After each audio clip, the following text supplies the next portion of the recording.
All right, so we're going to go ahead and bring the meeting of Transportation Circulation Committee to order. We'll start with a roll call. Committee Member Bradley. Here. Kaufman-Gray. Here. France. Here. Horn. Here. Tabor. Here. Chair Blackerby. Here. All right, we're all here. Right, so I don't have any public comment slips for items not on the agenda. I don't have any public comment slips, period, yet. So we can move to, there's none, right? Okay. Move to the consent calendar and approval of the minutes from the April 26th meeting.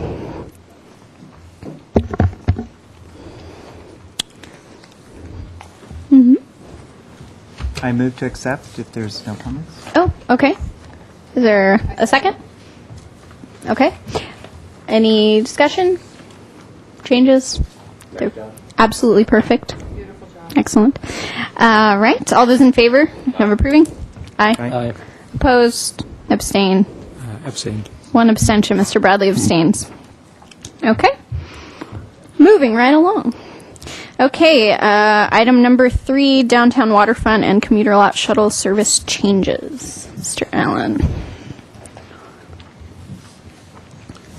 Thank you, Madam Chair, members of the committee. What this item is having to address some issues that have come up with the recent elimination of the redevelopment agency by state legislation that went into effect on February 1st of this current calendar year. So we're receiving $300,000 in RDA funds that was going towards supporting the shuttle services. $203,000 of that was going towards the commuter lot shuttle and the crosstown shuttle, which supported the CODA lot. And the balance of that was going towards the downtown waterfront shuttle services. But with the loss of RDA funding, we have a $300,000 gap in our budget and are finding it difficult to continue to provide that service.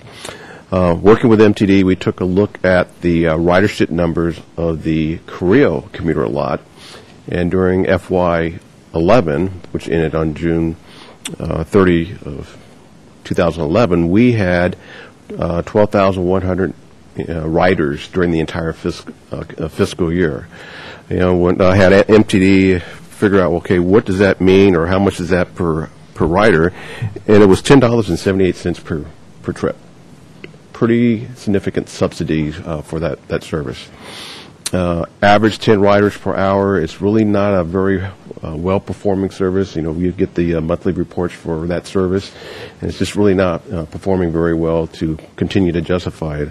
I kind of broke it down a little bit more based on that. It was roughly 25 to 30 individuals were using that shuttle on a daily basis, you know, based on 5 work days.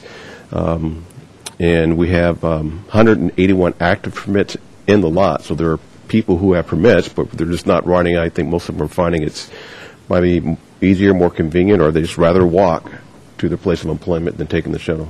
Yeah, Member Horn.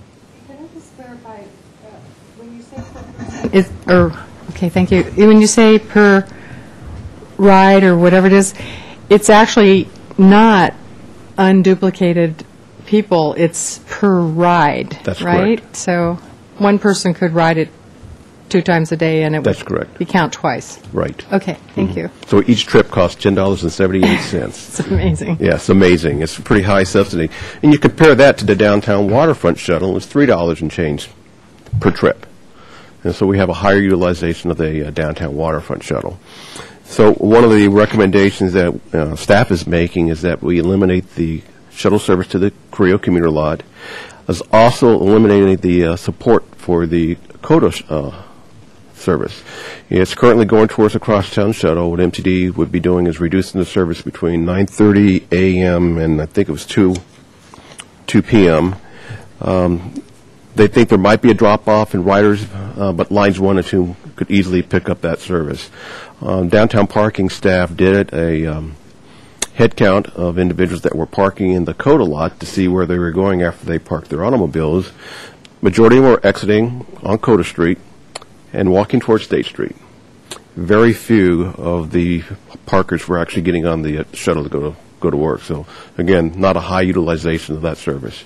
So we think in the interest of being fiscally responsible, it's probably best to eliminate those two services. The other thing that we are recommending is raising the fare of the downtown waterfront shuttle from 25 cents to 50 cents. We've been discussing that for a few years. We've been holding off on that, and it's really now time to do that. MTD estimates to be about $75,000 in additional revenue. It's really hard to say you can't do the normal elasticity analysis for this type of service because the fare is really low as it is. So we go to 50 cents per trip, and seniors aged, I think it was 62 and older, and disabled would be half price or 25 cents. So that is my report, and happy to answer any questions the committee might have. Any questions? Mr. France? I have a question, Mr. Allen, on the Creo commuter lot shuttle. What other, because obviously in my imagination, and I'm not familiar, I'm not a user of those lots, it might be a little bit more central walking access for the Coda commuter lot. The Creo lot's right adjacent to 101, correct? Right, that's correct. What other means of transit or means of getting into the heart of downtown might be available to those lot users? Besides walking across the street on Carrillo Street, there's a bus stop, and there are, I believe, 5 or 6 transit lines that run through that intersection. Lines 1 and 2 in particular, which are pretty heavily utilized service. So there is transit service that is immediately across the street, but they would have to pay the full fare of $1.75. What was the rate of the commuter? The commuter lot shuttle was free. Got it. Okay. Other questions? Yeah, Mr. Bradley? I was wondering if there would be an option of offering maybe a reduced bus pass to those. You said there's 12 or 13 people who are actually using the service, or the downtown water, or not the Crosstown? the commuter shuttle service. So maybe it might be possible to offer them some kind of reduction on the bus pass that would be a lot less than $10 per trip.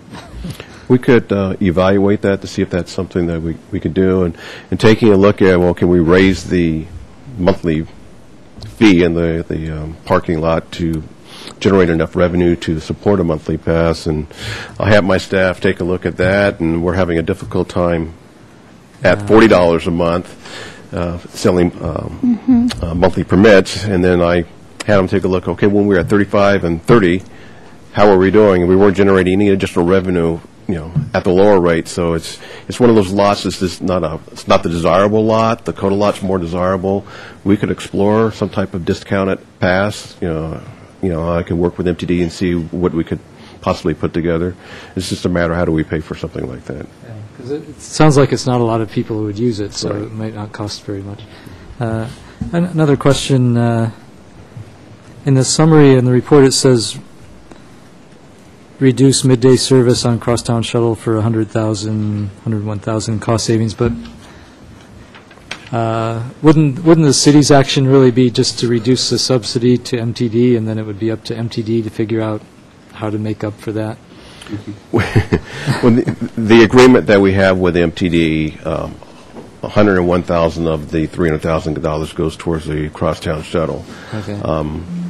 We also use the crosstown shuttle as a mitigation for the Granada Garage, so we would not want to impact the AM or PM peak hour.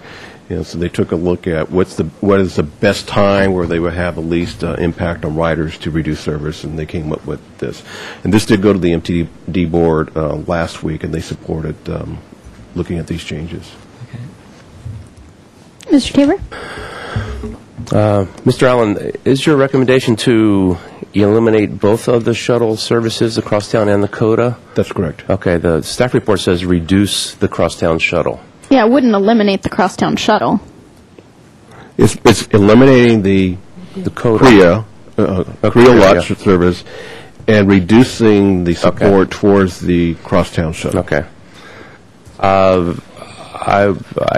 guess I was thinking similar along the lines of the analysis in the staff report on the crosstown shuttle, that there would be some sort of peaks in that ridership. People come, offices open at 8, the retail opens at 10. There'd be some people there at those hours that might make better access of that service. So we had a bus going then, but in the midday, perhaps less. There'll be less need for that service. So was some consideration given for that on the Creo shuttle as well, or is it just such a low usage that?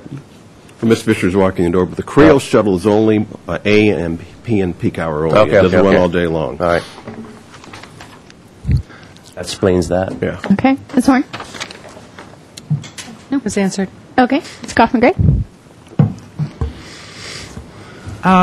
Just a couple of comments here. As you know, I have for years have always mentioned that I don't think it's fair to think of the Creo commuter lot shuttle as a MTD bus route, since it is basically a service for people that pay to park in that lot.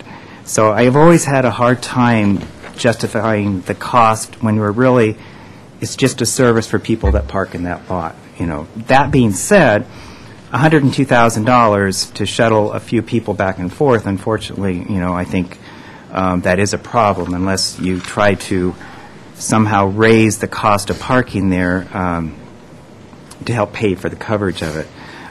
My other just concern is, the Creo lot is further away from State Street than the Coda lot. So as it is, that's one reason why it's not as many people parked there, plus the Coda lot's closer to Paseo Nuevo, and there's more workers that work at the Paseo Nuevo lot. Where I am in downtown, most of my employees, they use the Creo lot. And I talked to them about it, and they basically understand the rationale why this is happening. RDA money's going away, and we have to figure out how to cut. But they're concerned because, as I said last month, they used to ride the bus on MTD and the 10-ride bus pass, and then now they've decided, well, I'd rather have the convenience of my car, which is what the city was trying to get away from, is people driving, and so they're now paying for the lot. I don't know if they'll go back to the bus or not, or if they'll start using the city lots and do the 90 or 40, 45-minute shuffle. 75-minute shuffle. 75-minute shuffle, and, that's what I'm afraid, that we're getting back to the point where downtown employees might start using, the whole idea of all of this was to get them out of the city parking lots where customers can park there and employees cannot. But, I understand why we're going this direction. And the way this is worded in the staff, it's kind of like this would happen if we can't do anything with the RDA money. It's still not pretty much sure it's probably going to go away, but, there's always hope there that maybe we can get this money. So, I support this, even though I think I think it might hurt the downtown workers as far as deciding that it's cheaper for them to chance the 45-minute and park on days when there's no street sweeping, and we'll have more congestion on the streets. Again, the crosstown shuttle, I think the reduction in the middle of the day, I think, is a great way to do that. And we haven't talked about the downtown waterfront shuttle, but I think we've all in the past have said that 25 cents is pretty inexpensive, and 50 cents I don't think would make a difference on that ridership. A majority are probably tourists right now. I know some people downtown that work there use it, but it's not that big a deal. But I'm supporting all three of these. I just have the concern that we're cutting back on incentives for downtown workers who are basically minimum wage employees, and it just makes it harder for them. So anyway, thank you.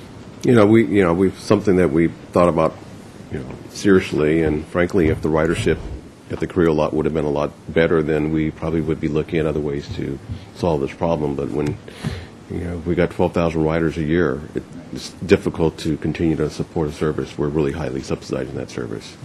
Mm-hmm. Mr. France? Are we fairly in comments now on this item? I think Planning Commissioner Schwartz had a question. Thank you, Chair Blackerby. To the staff memo, Mr. Allen, I'm curious about a couple of things.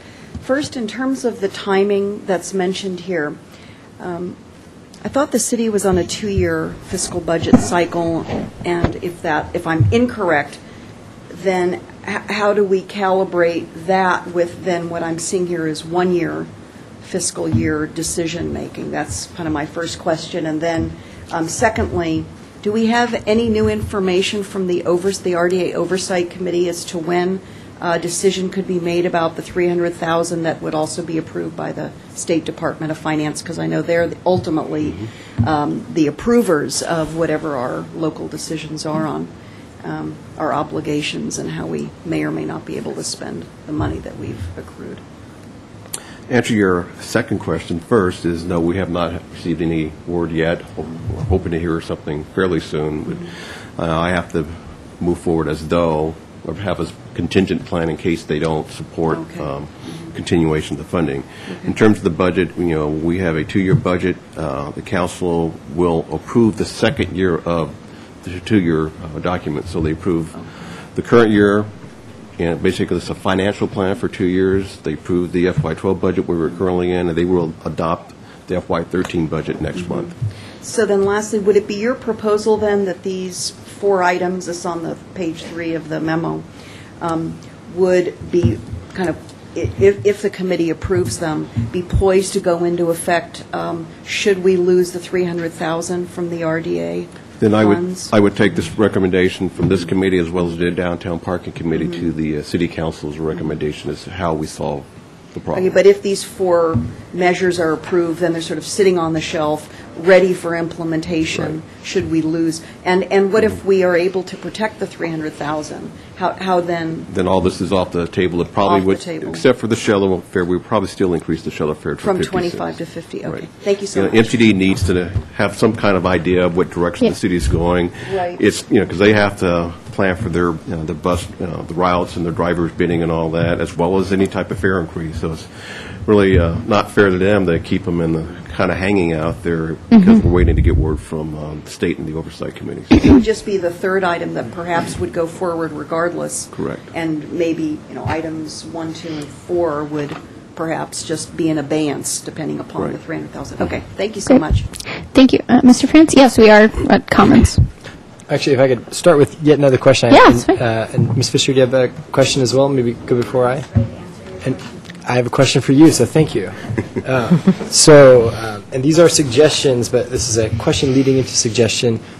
So basically, doing quick math in my head, and I'm not good at that, but for about $10,000, we could basically buy at market rate passes for like 30 users from the Carrillo lot for the year. And I know City College or UCSB, they have kind of a bulk purchasing agreement. Would there be an easy mechanism for the city to buy bus passes for Carrillo lot users and roll that into the package of their lot use fee? Well,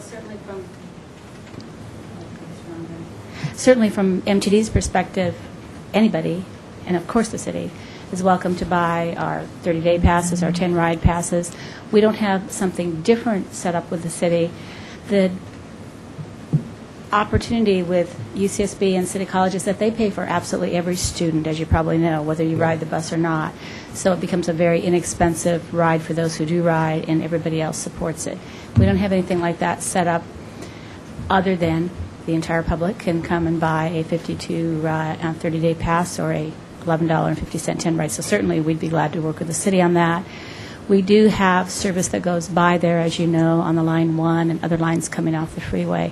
And I'd like to let you also know that first of all, I want to say thanks to the city, because this knowledge came to us as soon as they had the information, and they gave us a chance to ask the public how they felt about it. So we've had signs out on our bus stops seeking input, want you to feel comfortable about the fact that we've done the best we can to get the information to us. And we have our drivers buying an insurance policy, so to speak. They're bidding right now on the assumption that this change will go on July 2nd, and if it doesn't, they'll stay in the bid they're in before that, which will be continuing this service. So we're ready to have a last-minute decision. If we get the last couple of weeks or so, we'll be okay. And that, again, has been with the help of the city as to what could possibly be happening and coordinating with us. And that didn't really answer your question, did it? Sorry. I got off on a tangent. Thank you for that information.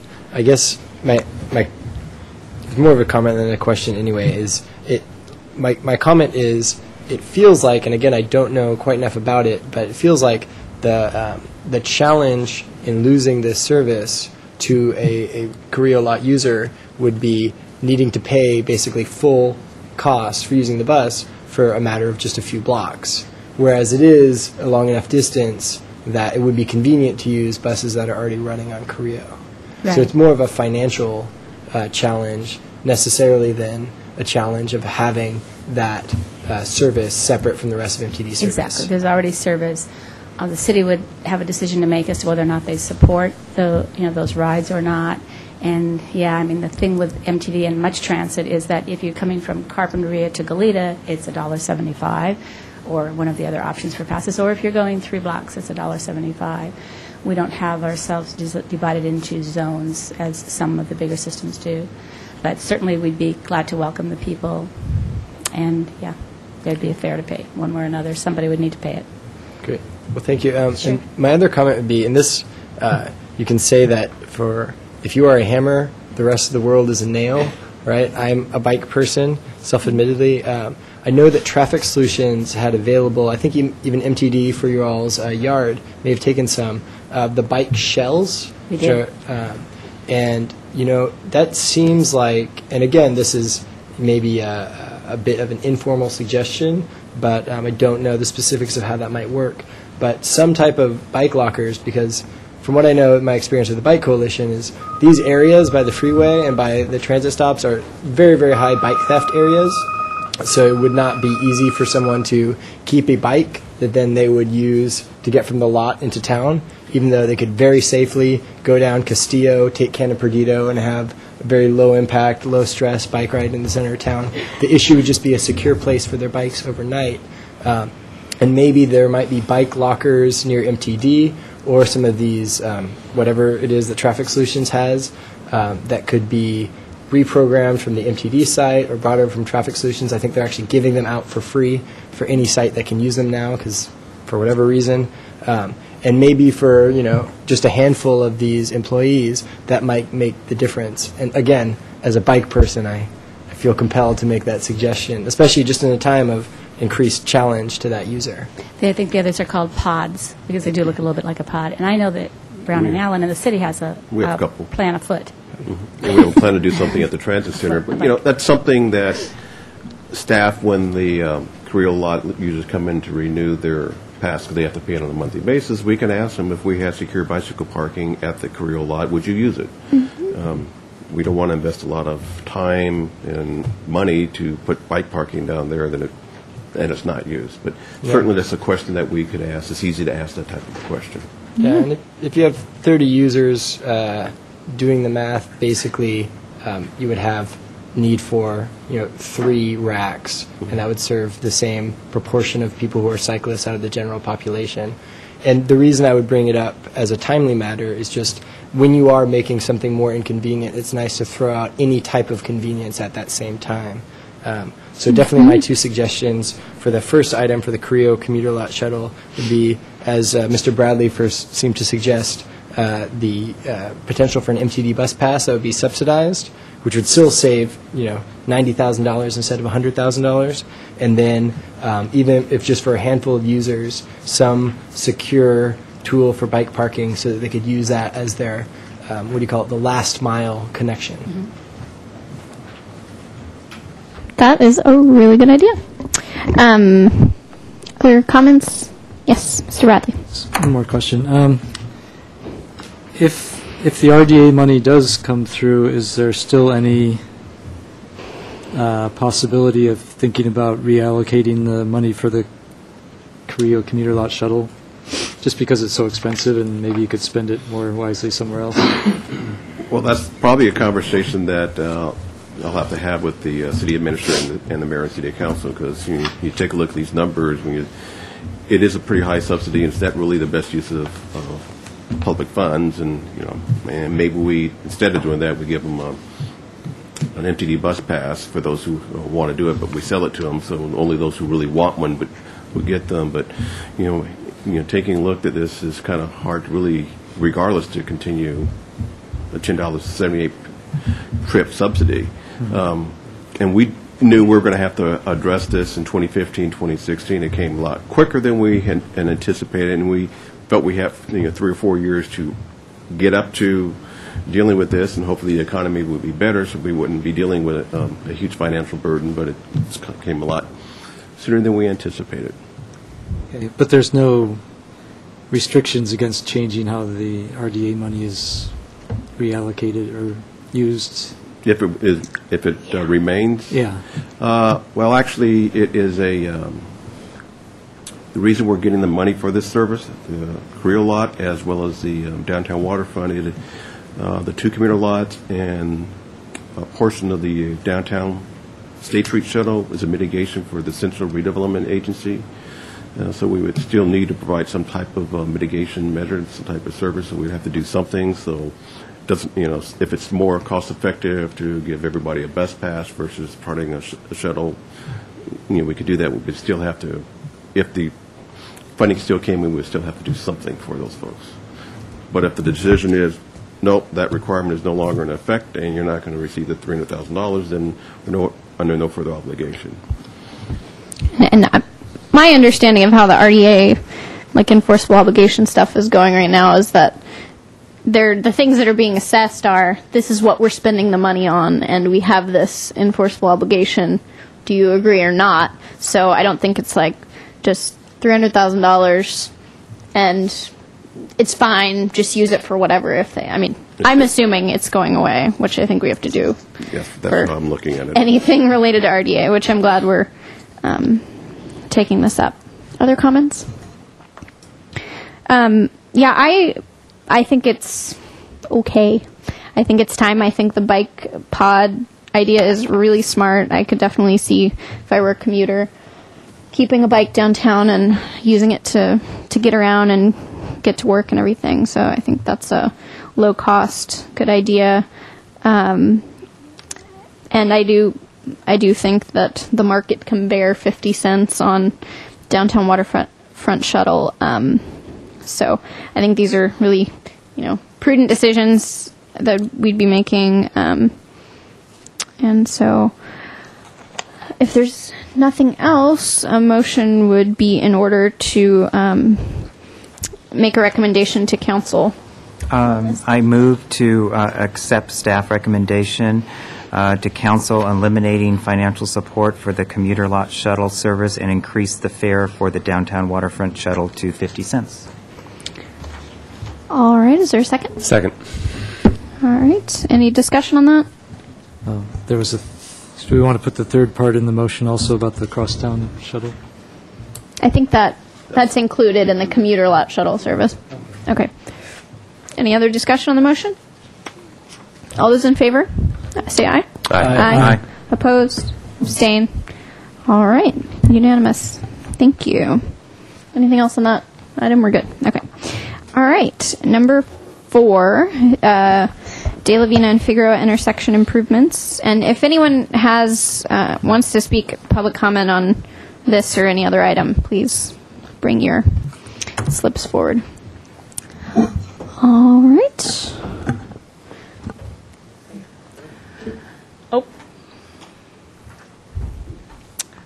All right, committee members, I am here to present to you a report on the De La Vina at Figueroa intersection improvements project. I'm also joined by Derek Bailey, our traffic engineer, who's here to help answer any questions that may come up. And what's your name? Melinda Reese. All right. Thanks. This project, as you may know, has a lot of history and has been in the making for several years now. It's been discussed at the TCC before, as well as at City Council on multiple occasions. Most recently, on January 24th, 2012, Council received a report that detailed 4 alternative designs for this intersection. At that time, staff was directed to move forward with the alternative that included curb extensions at all corners, as well as safety lighting. And Highway Safety Improvement Program grant funding has been awarded to the city for the construction of this proposed alternative. Staff have developed a preliminary design for the project based on council's direction. The curb extensions shown will provide 2 benefits to pedestrians. First, improved visibility by moving the starting point for the pedestrians closer to the travel lanes. And second, a decreased pedestrian crossing distance across De La Vina. This design maintains two 14-foot wide travel lanes on De La Vina Street and will not interfere with the turning movements of MTD buses, emergency vehicles, or large delivery trucks, which are the design vehicle for downtown Santa Barbara. As discussed in the staff report, reducing the crossing distance on De La Vina Street from the existing 36 feet down to the proposed 28 feet can provide approximately 45% more crossing opportunities for pedestrians between the hours of 7 a.m. and 7 p.m. on a typical weekday. In addition, the project will add improved lighting on both the north and south sides of the intersection, but the exact locations of the streetlights is still to be determined. And that concludes my report. Something to add, Mr. Allen? So this is an informational item. We want to update the committee on the status of design. The committee's already weighed in on the consistency with the circulation element at a previous meeting. So we just want to come back to the committee just with a status report, so you know how we're doing with it. Okay. And would there be painted crosswalks, or are there no? Is that just not on here yet? At this time, it's not proposed to Okay. actually install painted crosswalks. Okay, but there are curb cuts. Yes, Okay. there will be ramps at all corners. Okay. Mr. Bradley? Could you just clarify what the green and red sections on the... The green sections will be areas that will be landscaped. We're getting a landscape architect on board right now, and then the red sections are areas where around town you may have seen the ramps that we have with the red brick pavers in the center island. So those would be brick pavers. So the wheelchair ramps would be corner ramps or not? They're directional, so where the gray concrete is, that's where the ramps would be. Okay. Yeah. Mr. Kaufman-Gray? So the red will be raised like on Ortega and also Anapamu?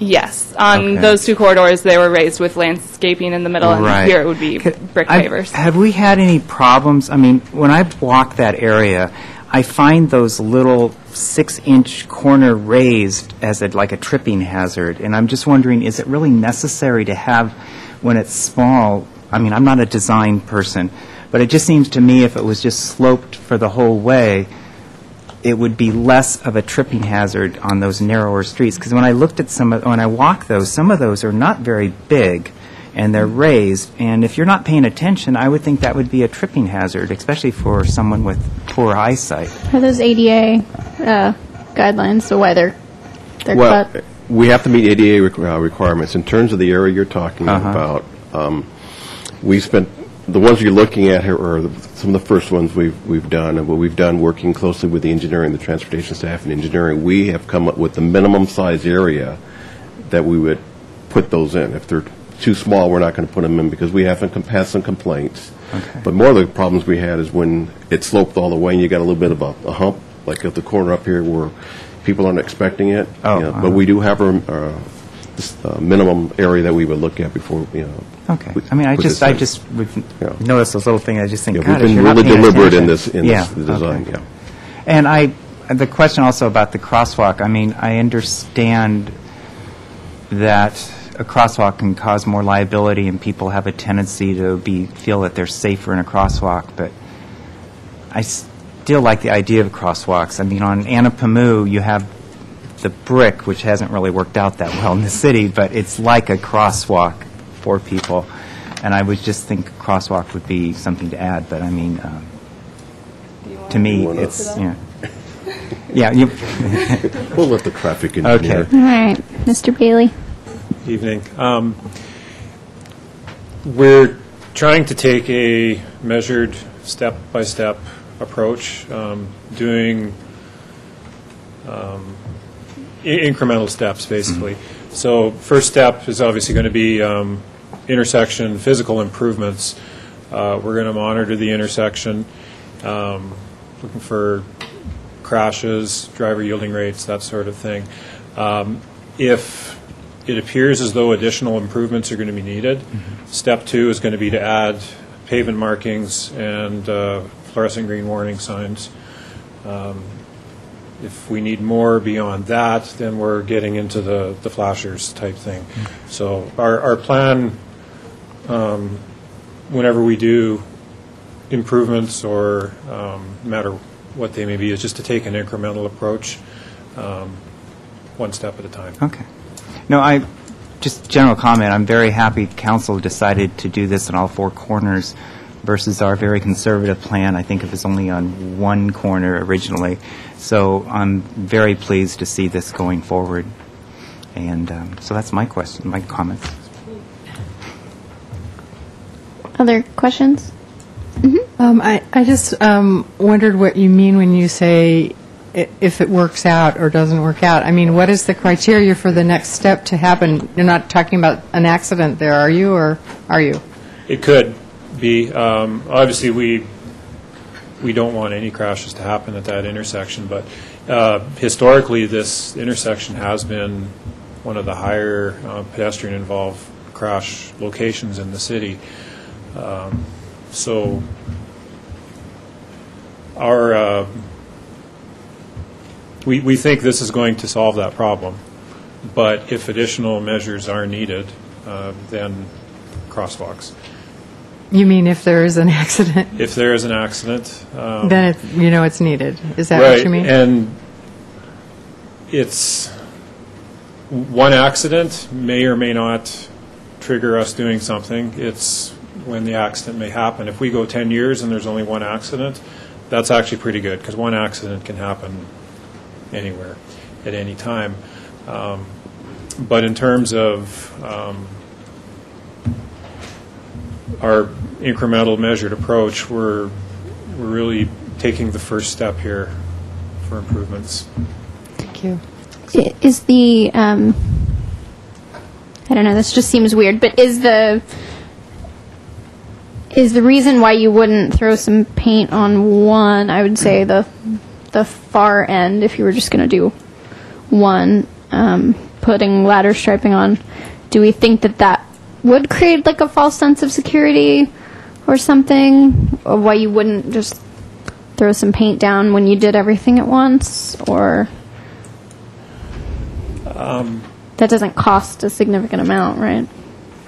It's not a significant cost. It is a maintenance issue. Mm-hmm. We do have a lot of pavement markings, curb markings, signs in the city that we do have to maintain.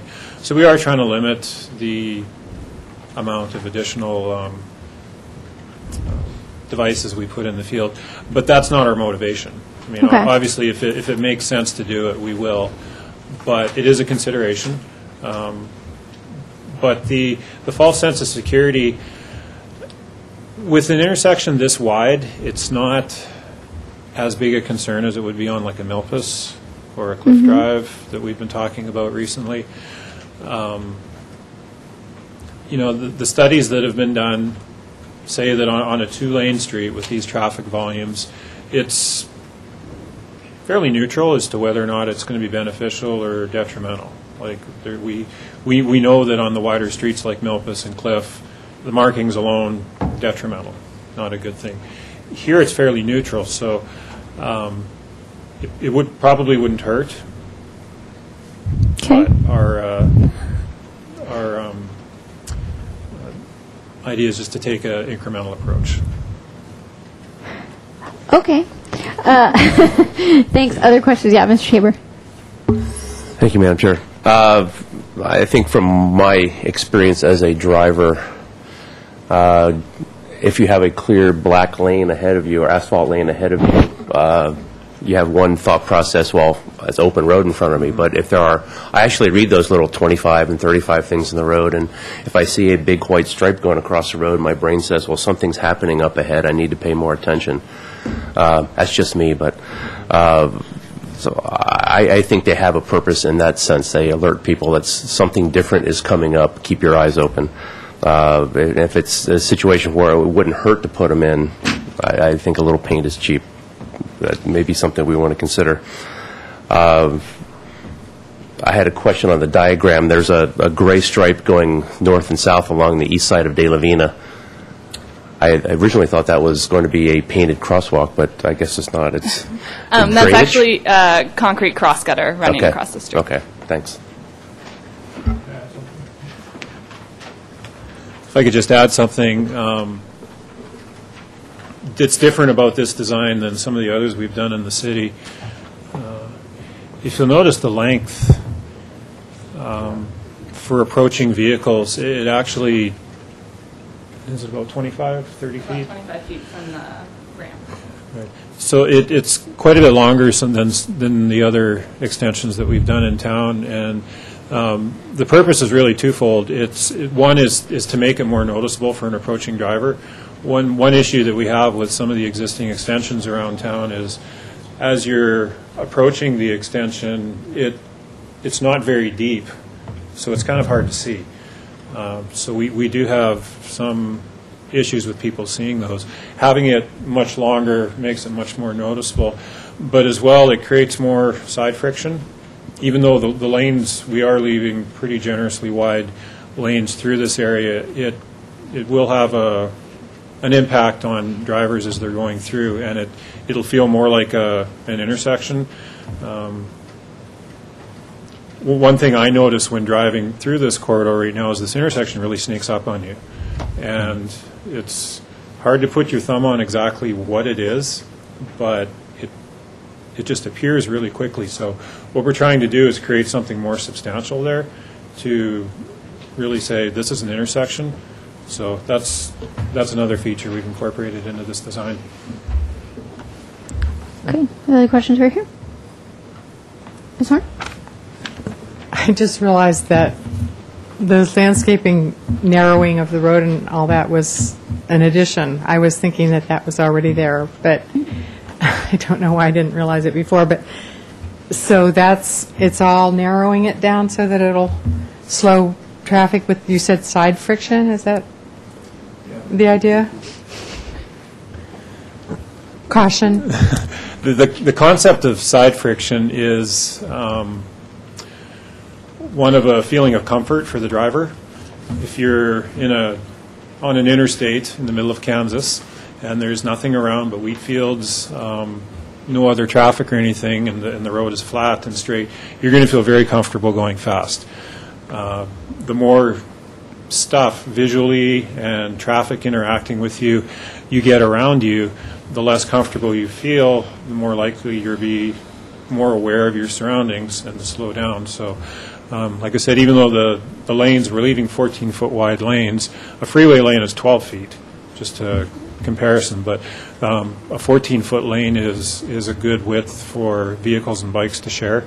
So we're leaving 14-foot lanes. Even though they are wide lanes, we are creating more, trying to create more of a visual impact going through that intersection to create that side friction. Thank you. Mr. Bradley?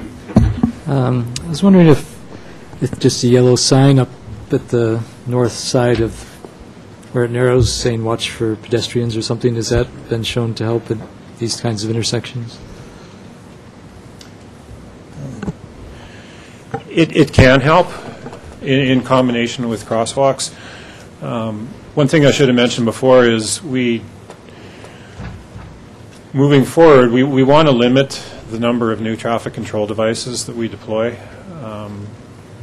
If we can create a solution that doesn't deploy additional traffic control devices, it's actually a good thing, because we want drivers to recognize when there are signs and markings indicating crosswalks that it's a unique condition and that they pay extra close attention to it. If you could just picture yourself driving down De La Vina, and if at every unsignalized intersection there were signs and crosswalks, signs and crosswalks, signs and crosswalks, eventually, sensory-wise, you start to get numb to that. So by limiting where and when we use signs and crosswalks, we're really trying to address problems and bring extra special attention to that location. So if we can solve the problem without using them, then we can reserve those for elsewhere. Okay. Mr. Kaufman-Gray? I think every time this has come up, I've mentioned, I walk this intersection every day, so I know it quite well. And like I say, I'm very happy to see the curb extensions in all 4. But as we all know, at least I now only walk on the north side, just because I know it's safer, because there's not cars trying to turn left down De La Vina, and they usually don't see the pedestrian, and that's where the accidents happened before. So I'm just thinking, we've talked about the crosswalk. What would be the idea of just putting a crosswalk on the north end of Figueroa crossing De La Vina, which would be kind of get pedestrians to realize, okay, well, that's the safer side to cross, and also at the same time, it would let drivers know as they're going down De La Vina that there is that thing in the road that might make them more apt to stop.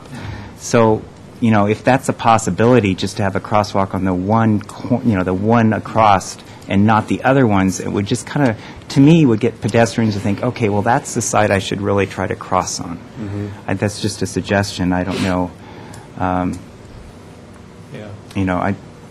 Because I personally, even though I park at the Creo lot, I'll walk on that side of the street when I walk down, just even though I have to cross over, just because I know it's the safer side to cross. Yeah, that's a great point, and it is worth noting that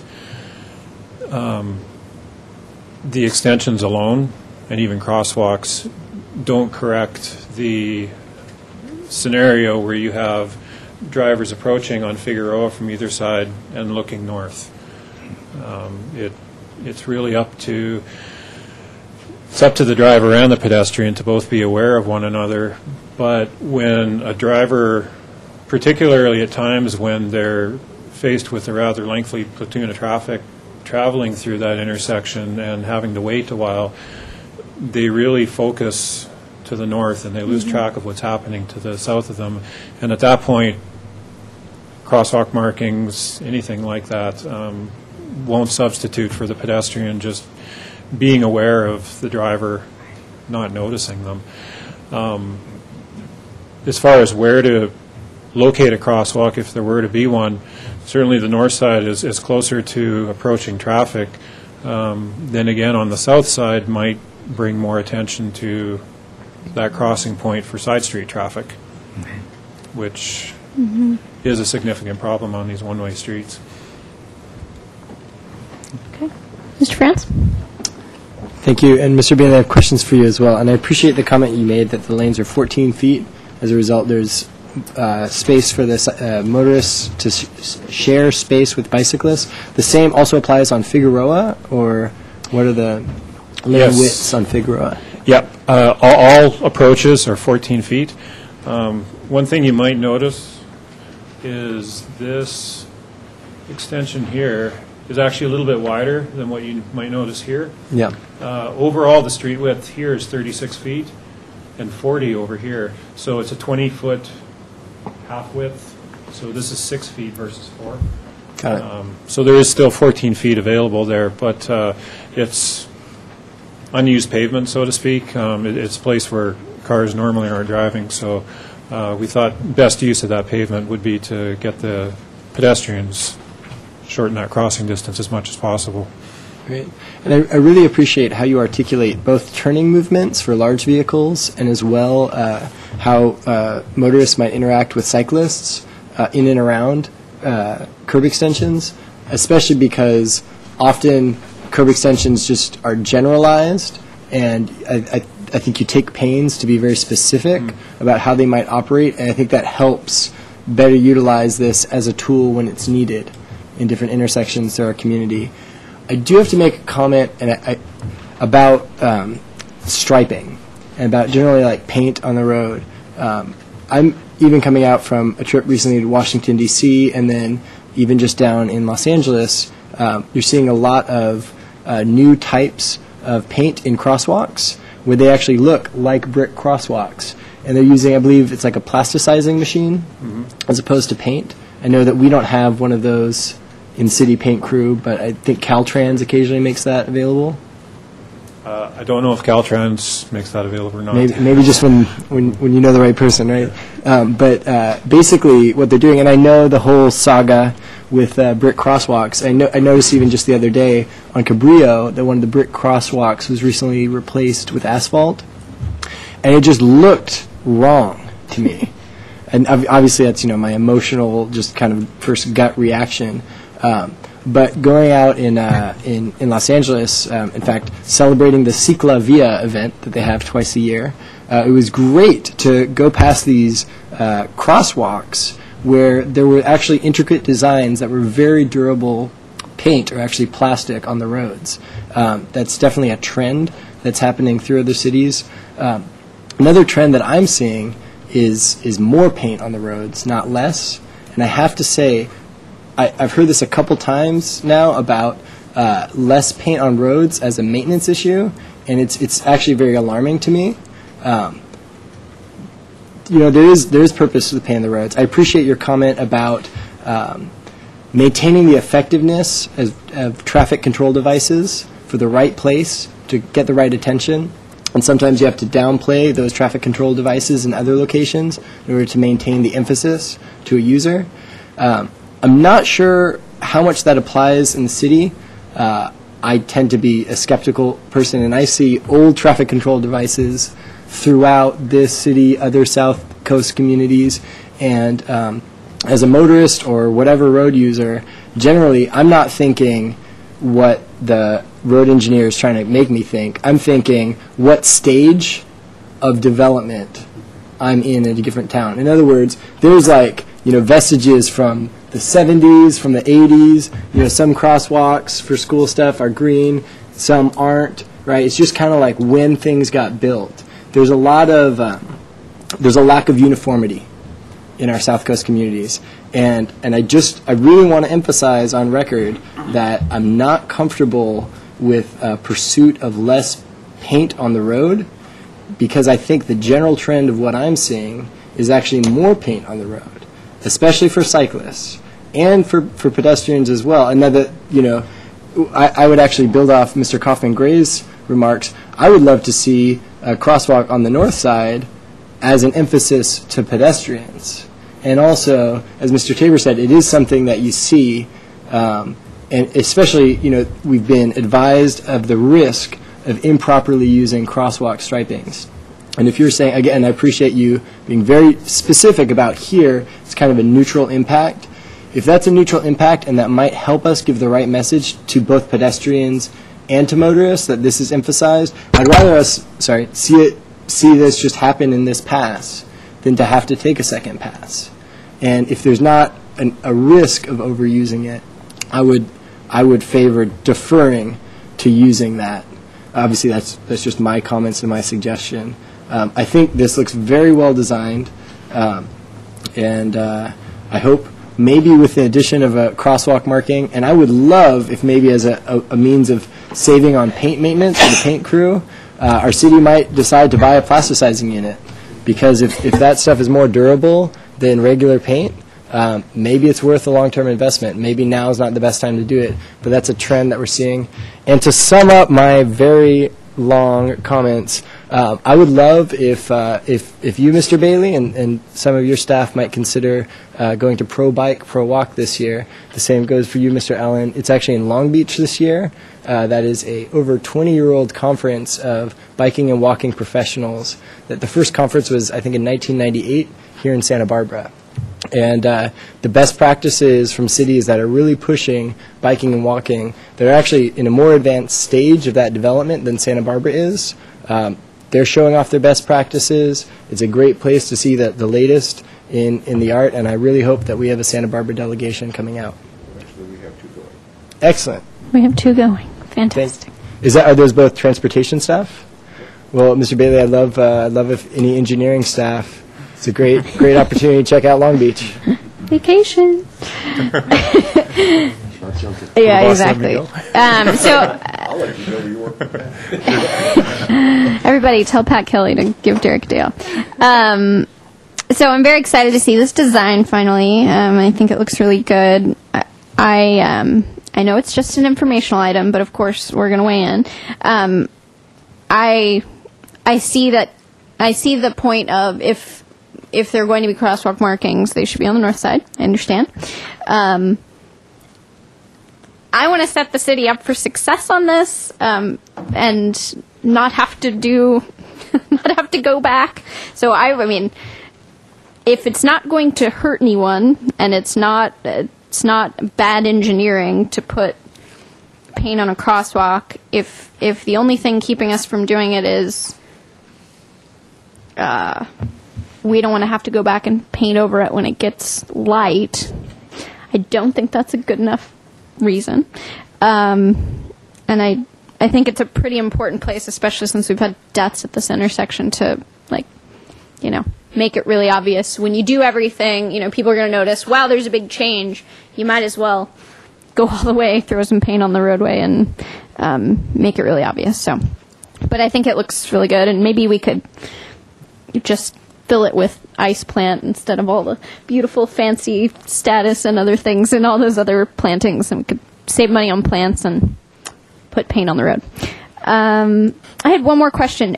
Are there plans to bring buses back to Figueroa, or are they going to just keep going up to Anapamu? Anybody know? Maybe I Sherry? do not know. Okay. Ms. Fisher. Chair Lockerbie, members of the committee, our intent is to stay at Anapamu with those buses that are en route. We do have buses that stop at the Santa Barbara Club on Figueroa for their break. Oh, I'm sorry, I just hit your button. And those buses still go to Figueroa to De La Vina and turn left. But in generally speaking, But all the ones that got rerouted are going to stay. They're doing very well on Anapamu. Yes, thank you. Okay. Any other questions? Yeah, Ms. Horn. Just a little detail that I didn't quite understand, the vocabulary on the notes. It says for designing this, there was a check on possible turning movements via a large delivery truck, and then in parentheses it says the design vehicle for downtown Santa Barbara.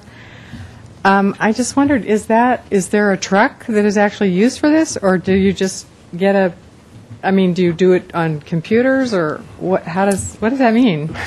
No, we don't take a truck down and do Oh, that. you don't? They have engineering templates they use to do the turning movements. They can make sure the vehicles can make the turn. Okay. It's all done on computer or on the desk. In my imagination, it just looks so cool.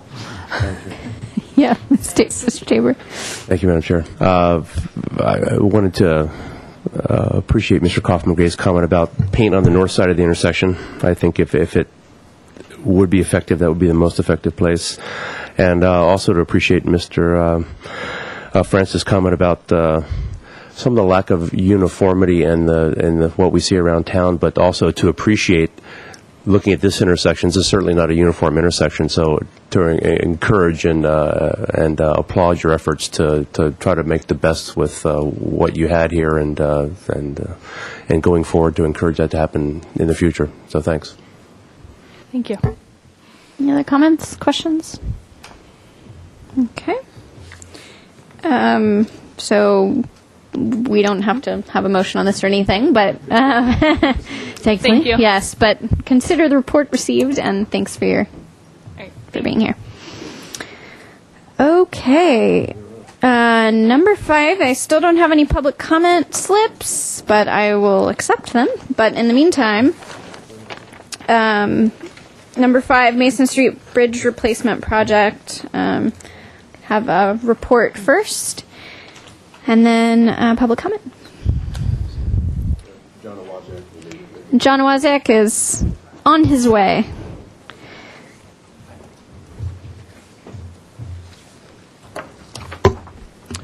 Good evening, Chair Blackley, committee members. John Owasiak, Principal Civil Engineer for the Public Works Department, and I'm pleased to be here today to talk to you about our Mason Street Bridge Replacement Project.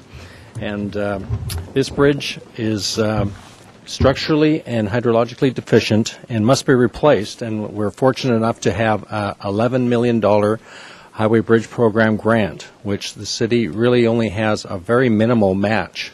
Typically we have 11.5% match, and this one it's probably closer to 1%. So it's primarily grant funded, And it's a challenging project, and it's very complex.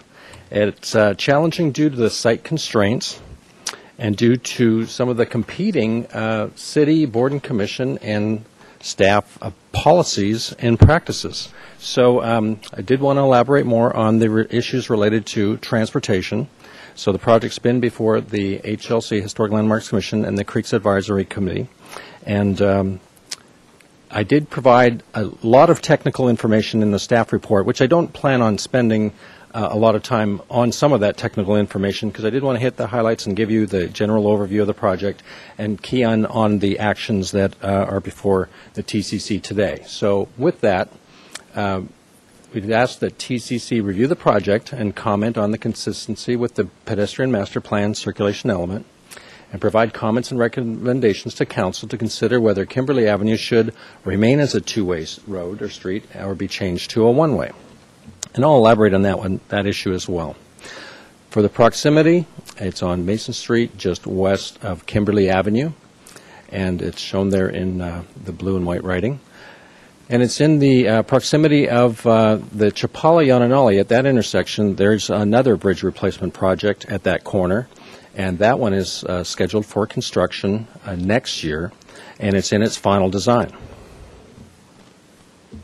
So as background to the project, in 2001, the City Council approved the Lower Mission Creek Flood Control Project, the Army Corps project, and approved the Environmental Impact Study, Environmental Impact Report, and the Planning Commission approved in 2008 the Coastal Development Permit.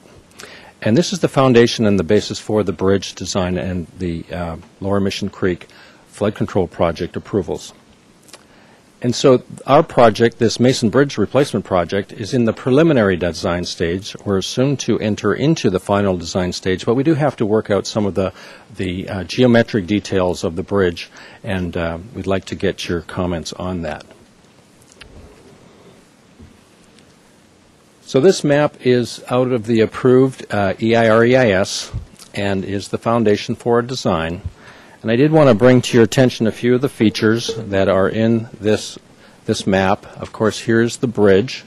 Kimberly Avenue, which currently comes into a T intersection at Mason Street, is to be realigned towards State Street to widen the channel. The channel currently is approximately 35 feet and needs to be widened to 55 feet.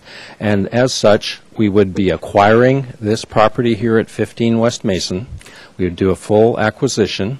We'd be acquiring the property that exists on the north side, and then it has no structures on it. And it also, the 20 West Mason property here, it does have a building on it, and we're going to be constructing immediately adjacent to the building. We anticipate some building damage, and as such, it's eligible for acquisition. And again, our right-of-way and our construction are 100% fully grant-funded, so these acquisitions are paid for by the grant. The city then owns the properties, and then we would resell any properties that we can, and any proceeds would then go as city's grant match towards the next bridge project or another bridge project. There's also a partial acquisition of 16 West Mason here, the Roma Santa property, which is in the design and review boards for a hotel at this site. So we anticipate that there would be a 20-foot take of that property, partial property acquisition, and that would accommodate our need for the realignment of Kimberly Avenue. So the items that I would like to spend a little more time on for the TCC review would be the project sidewalk issues, the bridge geometry, and then the one-way versus two-way issue of Kimberly Avenue with regards to traffic circulation and pavement width. So here's our latest proposed plan. It reflects a 28-foot wide road curb to curb of the new bridge width. The arrows here are indication of the traffic circulation in the neighborhood. This distance of road here shown is 26 feet would accommodate our design vehicle. As you just heard in the last presentation, we use our turning templates, and our design vehicle can make these turns without crossing the center line of the road to avoid collisions. And what's necessary for those maneuvers would be this 26 feet in width. and I'll elaborate more on road widths and adjacent road widths in a minute. But I wanted to give you a sense of this project's design, where we are striving to attain the minimum bridge width feasible and approvable, such that we would keep the bridge in historic character of the neighborhood, to try and keep it in neighborhood compatibility with the existing bridge and the way that it serves the community. So you can see that there is an existing road width of about 38 feet on curb to curb on Mason Street to the west of the bridge, and currently there's a 38-foot wide Mason Street road to the east of Kimberly Avenue, or to the east of the new bridge. That will be narrowed to 36 feet as part of the La Entrada project, which is to be commencing this fall, October 1, to widen the sidewalks and to do the La Entrada improvement projects on the west half of State Street between the railroad tracks and the Mission Creek Bridge on State Street. So that project is going to be is scheduled to commence in October. So it will be coming first, and as part of that, they would be reducing this road width by a couple feet to make it city standard and to accommodate parking and the design traffic flow circulation. With this design, I'll be referring to this area here, which is called the Habitat Expansion Zone, and we've been to the Creeks Committee and to the HLC to talk about this, and we've tried to have this design maximize the Habitat Expansion Zone so that we can have the emergent wetland, the vegetation, the vegetated side slope, and maximize this for the benefit of water quality and of the habitat in the vicinity. To the north, what was included in I'll go back to the EIREAS, there is another habitat expansion zone that was planned and contemplated, and it is immediately north of our bridge project. Our bridge project ends approximately here, and so it's actually part of the county flood control next phase project, which is scheduled to occur near the same time as our bridge project, within a year or so of the bridge project. So that's work in progress. It could occur as early as next year, or possibly in the same year as when the bridge project occurs. So what we're striving to do is, in working with the Creeks staff and the Creeks Committee and the Historic Landmarks Commission, is to extend that habitat expansion zone so that it gets further down towards Mason Street. Because of the limited habitat expansion area in the Lower Mission Creek Reach, we're trying to maximize that. So you might be able to figure out now that some of these are competing demands on the project due to the site constraints and the limited areas and the desires by the various boards and commissions. So with that, I'd like to start with the sidewalk network in the neighborhood. On this block of this project, there are existing sidewalks that are shown in blue. There are also sidewalks on State Street, of course, but we just focused on this project vicinity. As I mentioned earlier, in this corner is the Chapala Street sidewalk, and although there isn't concrete sidewalk there is some asphalt sidewalk, but as part of this construction, this will get formalized, and there will be concrete sidewalks on both sides of this new bridge when it gets constructed, and again slated for construction next year. So this whole block would have sidewalk. Right now there's a gap of sidewalk that is missing on this block in this vicinity. And so there's a competing need for this area with regards to pavement width, sloped embankment, vegetated embankment, and for the sidewalk. So again, it's about an 80-foot sidewalk gap that is on the east side of Kimberly, adjacent to Lower Mission Creek, or Mission Creek. And so there's this competition for this missing link. But in filling that gap and providing that sidewalk, it would be in conformance with our circulation element. And I believe that we would need to do this as part to meet the American with Disabilities Act, because we do have sidewalk in the vicinity, and my understanding of the American Disabilities Act is that when you have this situation, it is recommended, if not required, to have that sidewalk link as well. And so the HLC and the Creeks Advisory Committee, they have recommended that there not be a sidewalk in that section. And again, one of their policies and one of their goals is to maximize the habitat expansion zone and to lower the adjacent retaining walls that would be necessary, because we do have a significant grade difference between the creek bottom and at the intersection of Mason and Kimberly. The difference in grade between the road elevation here and the creek is about 14 feet. And so there is a necessity for a retaining wall to this point. What staff is working on is trying to minimize that height of the retaining wall and the exposure of it, as it's more desirable, I believe, from most boards and commissions and people's perspective, to have less retaining wall exposure.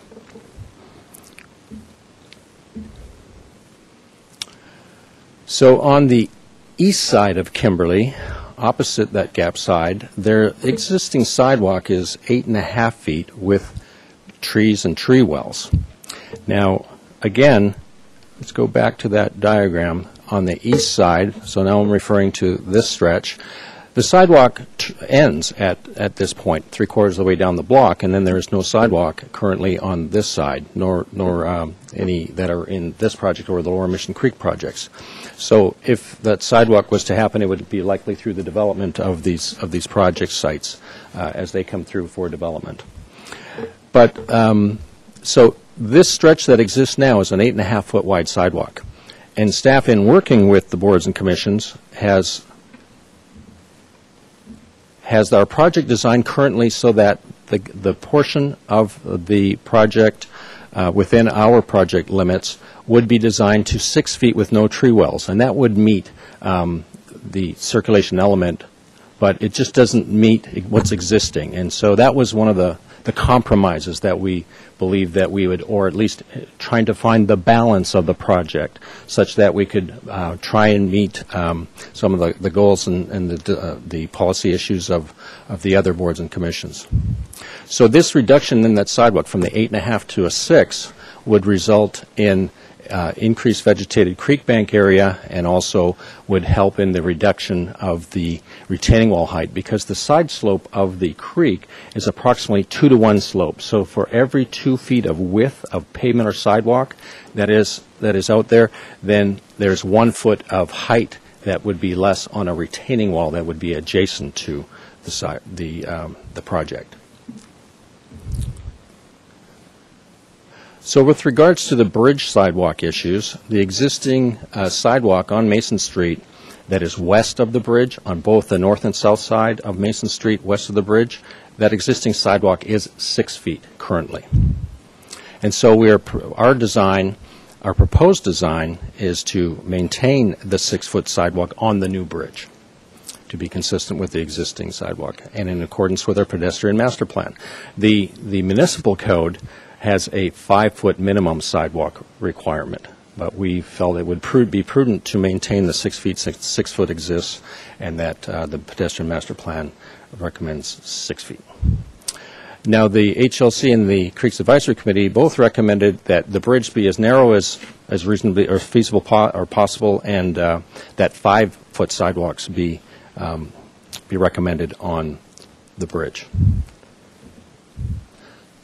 Moving on to bridge geometry, the existing bridge width currently is 33.4 feet, and that would be 24.4 feet curb to curb. And our proposed bridge design now is to have it be 43 feet wide and 28 feet curb to curb. And I'll explain that in a little more detail in a minute. With regards to bridge geometry, the bridge width has many factors that determine or add into the bridge width. And so our roadway approach width and their transitions, as I mentioned before, because the existing Mason Street road is wider, and it would need to narrow to come to a narrower bridge width that we are striving for to try and find a balanced project here. Now, the bridge, I mentioned that 28 feet is curb to curb width, and so that is 2 14-foot halves. As Mr. Bailey explained in the last presentation, the 11-foot travel vehicle lane plus a 3-foot shoulder accommodates vehicle and cyclists on the roadway. And so our city designs try and reflect that. And so our staff recommendation is to have 14 foot on each half, which would make the 28-foot curb-to-curb width. Again, the sidewalk width, as I mentioned, and then there's the barrier rail width. Typically, the barrier rail width is about 18 inches, 1.5 feet on each side, so that would be a 3-foot issue for the bridge width. We are receptive to having a narrower barrier rail, if that makes sense, but the barrier rail has to be crash resistant for vehicles up to a height of 32 inches. So that's a detail that will be worked out in the final design. And I want to talk about barrier rails a little more detail later in my presentation. So another bridge geometry issue is that proximity to the Kimberly and Mason intersection. And with the Kimberly being two-way, we have a sight distance issue. And to have the bridge design, to have a vehicle at Kimberly Avenue that is at the T intersection heading, say, to State Street to make a left or east turn on State Street, it has to see the vehicles on the right or the west side on Mason Street. And the criteria for the sight distance is that sight distance has to go, what I understand is as far as Chapala Street. So the sight distance is a very important element in the safety of that intersection. And Kimberly as two-way would be in accordance with our circulation element as well. So again, back to the drawing, the sight distance issue is with regards to this vehicle at this corner looking in this direction to see an oncoming vehicle from Chapala Street across the bridge and going through the intersection.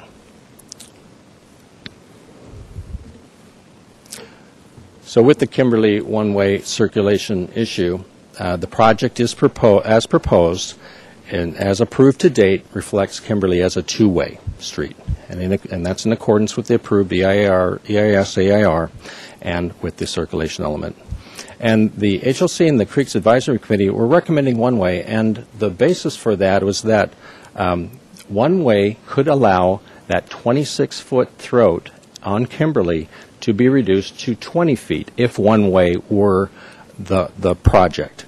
And so that would be a 6-foot difference, which conceivably could go into the creek embankment side and give more greenery and vegetation and creek slope and enhancement to the creek. So it's understandable why they would like to have that.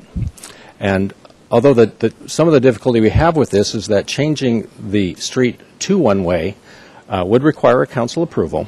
It's not part of this project. And it would also need to have the neighborhood support and neighborhood outreach.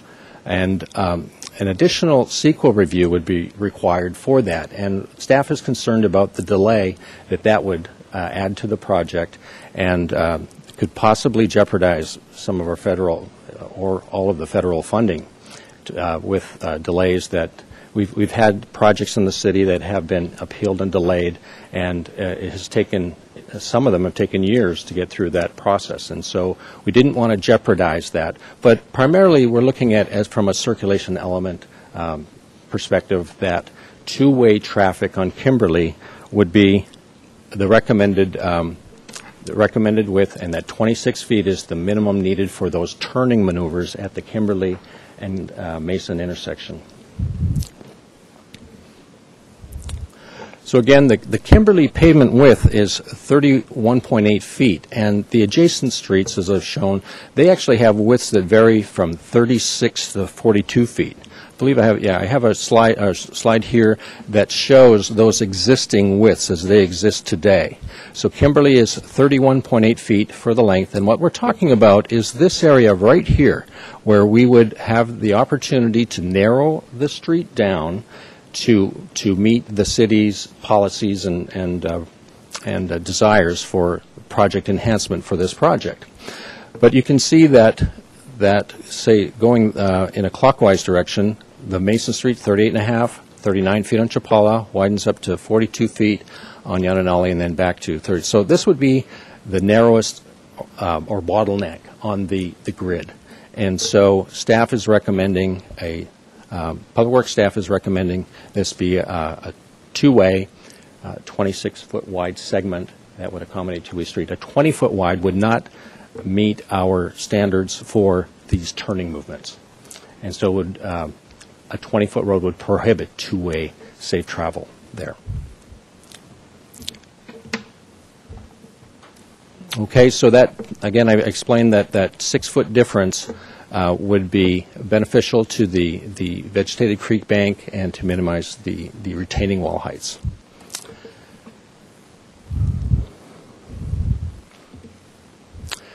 So one of the issues that we are pursuing is a see-through bridge rail style that Caltrans has that could be a potential solution to solve this two-way, one-way issue with regards to bridge width. If a see-through bridge rail is viable, then of course it would require the approval of the Historic Landmarks Commission, and it would also need the visibility would need to be achieved, and this is an example of one of the Caltrans see-through bridge rail styles. It actually isn't that far off from the existing style that is there today. So I did share this with the chair of the HLC this week, and we're going to be talking about this style with the HLC in the near future, tentatively scheduled to go back to the HLC on June the 6th. Another see-through bridge style is this style. So you can see that they can be rather aesthetically pleasing as opposed to some of the other styles that are crash rated that may not be. But there are some options for the HLC to review to see if that may be, that meets some of the goals and issues. And if a see-through bridge rail is viable, then it offers the same bridge width as would be attained if the Kimberly was one way. Both of those scenarios would be a 28-foot wide curb-to-curb roadway width on the bridge. So in conclusion, our proposed project strives to balance those competing city goals and of the HLC, the Creek Advisory Committee, and the transportation policies. Our proposed project includes 6-foot sidewalks throughout the project, including the sidewalk infill on the west side of Kimberly and on the bridge. We are pursuing the narrowest bridge width that is feasible, that can meet the standards and be approved. We do have that $11 million grant fund that we need to meet all the requirements of the state and the feds, and we also have to meet our own city standards. And Kimberly as a Actually, it should say two-way, I'm sorry. Kimberly as a two-way street is proposed in accordance with the approved EIR, CIR, and circulation element, and we don't want to risk losing our grant funding. So our action for you today is to comment on the project's consistency with the PED Master Plan and circulation element, and to provide recommendations and comments to Council to consider whether Kimberly Avenue should remain two-way or change to one-way. And I anticipate that we are targeting to go to Council on July the 3rd. So with that, I'd be happy to answer questions. Okay, so let's just, we do have a public comment speaker, but are there any quick questions before we do that? I'm sure there will be lots of other questions and comments, but do you want to take public comment? Yes? Okay, Lee Moldaver. And yeah, and I can go over a couple of letters that we received too. If someone else is going to speak, I need your speaker slip. Thank you, Chair Blackerby, members of the Transportation and Circulation Committee. I'm Lee Moldaver, representing your brethren who also meets in this room, the Creeks Committee, and it's good to be here. I was one of the original founding members of this committee, and I was the chair, as Dave Tabor remembers, of the original Transportation Committee. But this time I'm representing the Special Ad Hoc Subcommittee of Creeks, which has voted 3 times unanimously to recommend a one-way option on Kimberly with the narrowest possible sidewalks. And I'm sure you've probably noticed from your staff report that Historic Landmarks Commission, whose patron David Gebhardt stares down at us from the wall, has indicated 4 times that the present design is still not as good as it could be, and has offered to deny the project, but it keeps coming back with the staff. I was wondering whether Mr. Owasiak could possibly put back the PowerPoint visual with the overhead, either for the sidewalk or the street system, because sometimes a picture's worth 1,000 words. Could you put back the PowerPoint with the overhead? Either for the, yeah, that would be great. Sure. Is this one okay, or? Yeah, that's fine.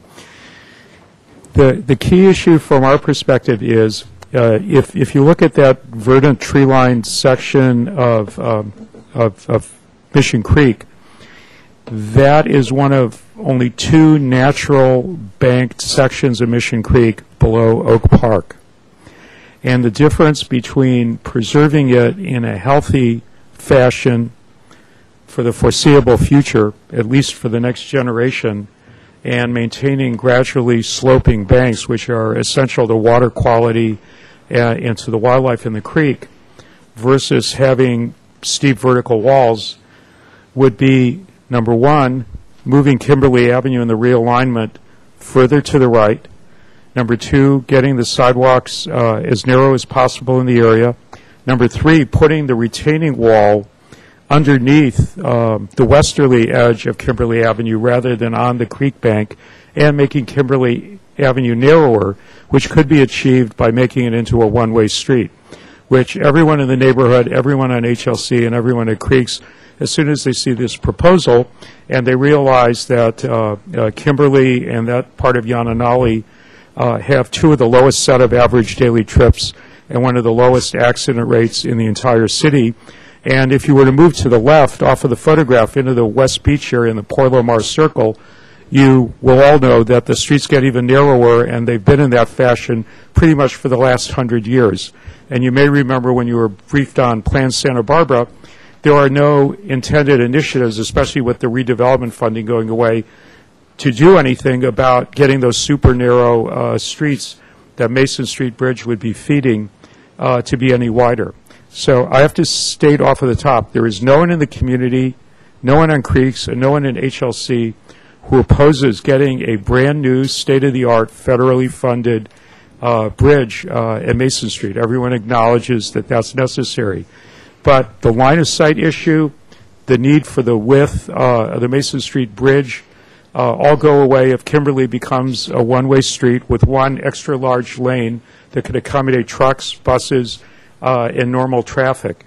And, you'd have a very simple maneuver to come around Yananali and then come down Chapala and either back to State or at Cabrillo Boulevard, which could take you back to Castillo.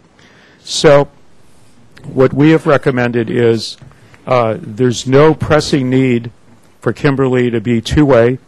Mr. Romasana Jr., Mark, has testified at repeated televised hearings that as one of the developers of the new hotel on the left of Mason Street, that they don't particularly care whether it's one lane or 2 lanes, and they actually would prefer a narrower street there.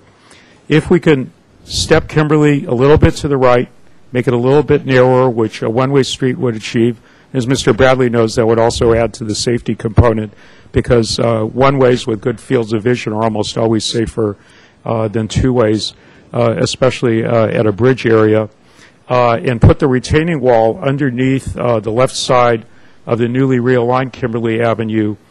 The slope and bank of that part of Mission Creek would be preserved. The Mason Street Bridge would be narrower. The health of the creek and the habitat underneath the Mason Street Bridge, the narrower the bridge gets, the better it is for the water quality and for the habitat.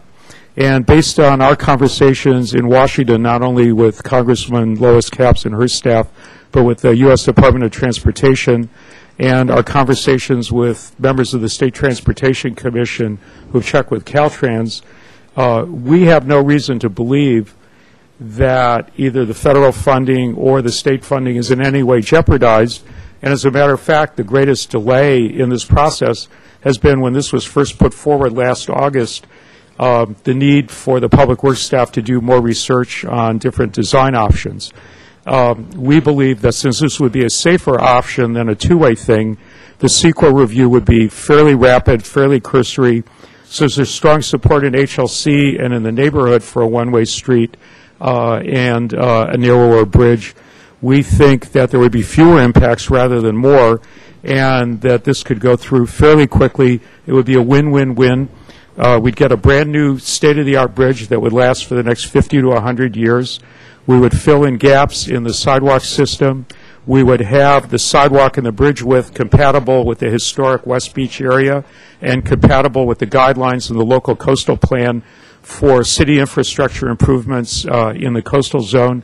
And we will be guaranteeing the health of that part of Lower Mission Creek in perpetuity.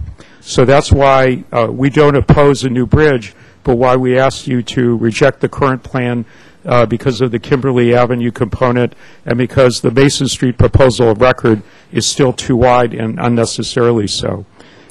And we'd be willing to do anything we can to work with you and your staff to make that happen. Okay. And I'm open for any questions. Okay, thank you. Do we have other, if we don't have other public comment, I've got a couple of letters that I just want to mention, but I think we might have some.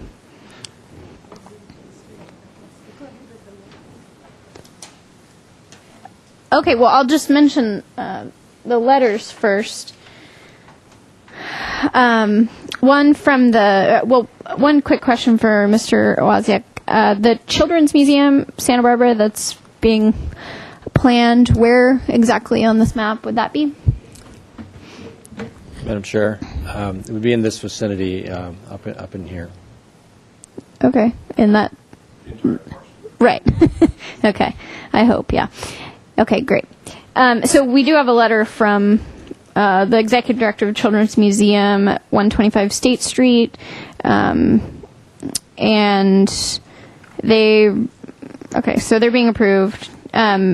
They are saying that on Kimberly, each weekday more, so they're projecting that their annual attendance would be 75,000 people, including 14,000 school children that will travel to and from the museum by bus each weekday morning at 9 a.m.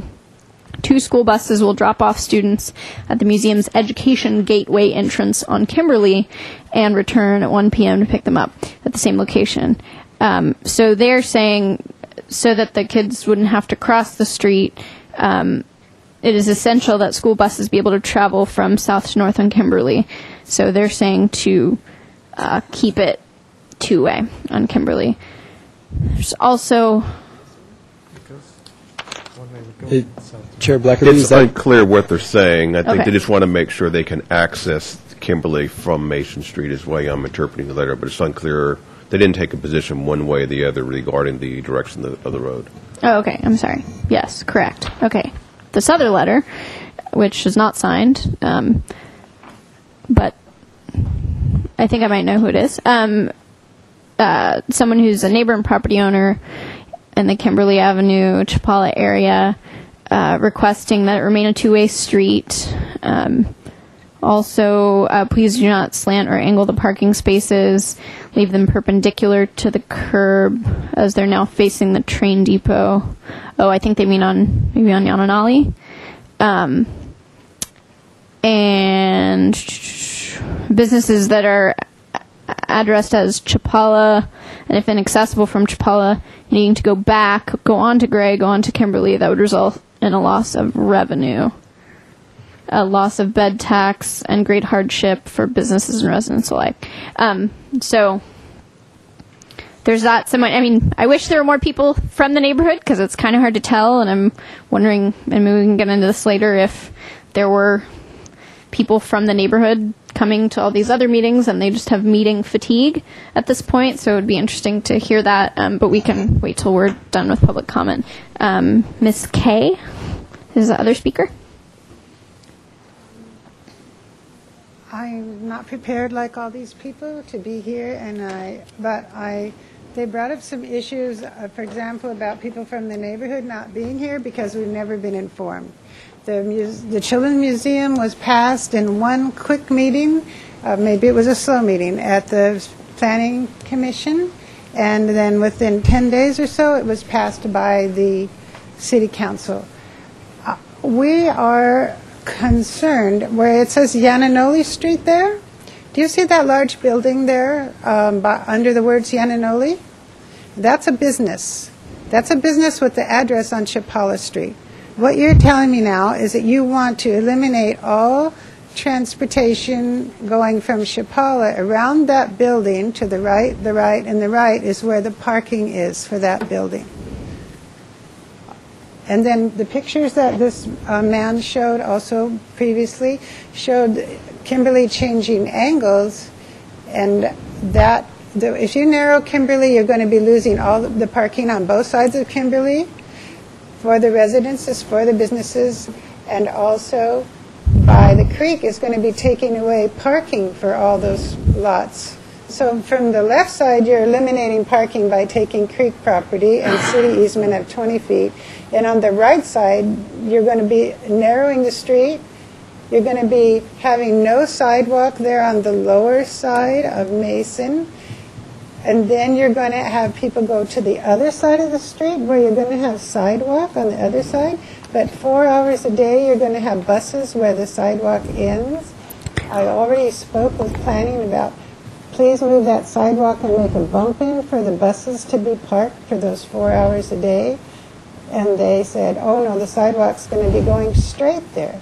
Now you're talking about so many things that you brought up here that the people don't even have any idea on that street that they're going to lose all their parking. It's just amazing to me the things that have been brought up here. But obviously we would like to request that we retain parking there. We retain parking on Yananoli. I was told that it was now going to be angled parking instead of perpendicular parking. That parking is part of the train depot parking. It's also been allocated for that building at the end there on Yananoli Street, that it be counted in their square footage of parking. You probably don't know that the Children's Museum is also an event center with hundreds of people on Friday and Saturday night. There are only 2 parking places, but by the square footage of that 3-story new building, city zoning ordinance required 65 parking places. 65 required and only 2 handicapped there. No parking for employees, directors, visitors, anybody.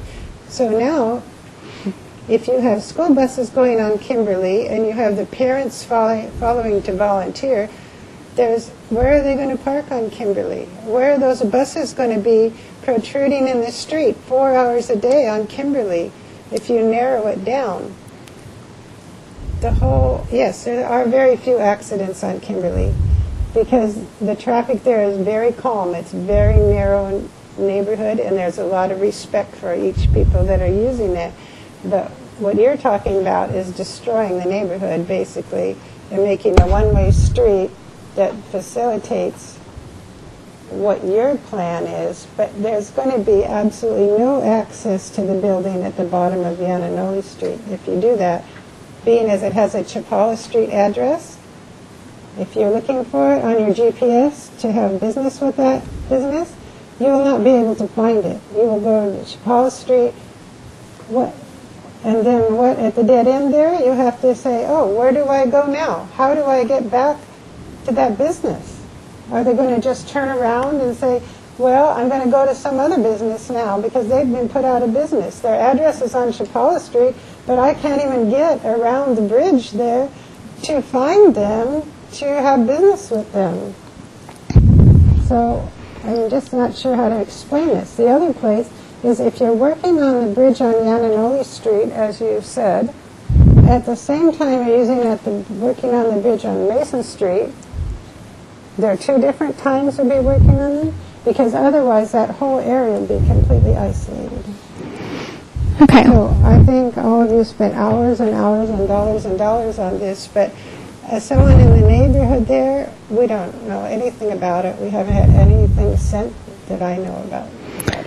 So I hope you consider to leave the parking there for the people that deserve it, and take that into account.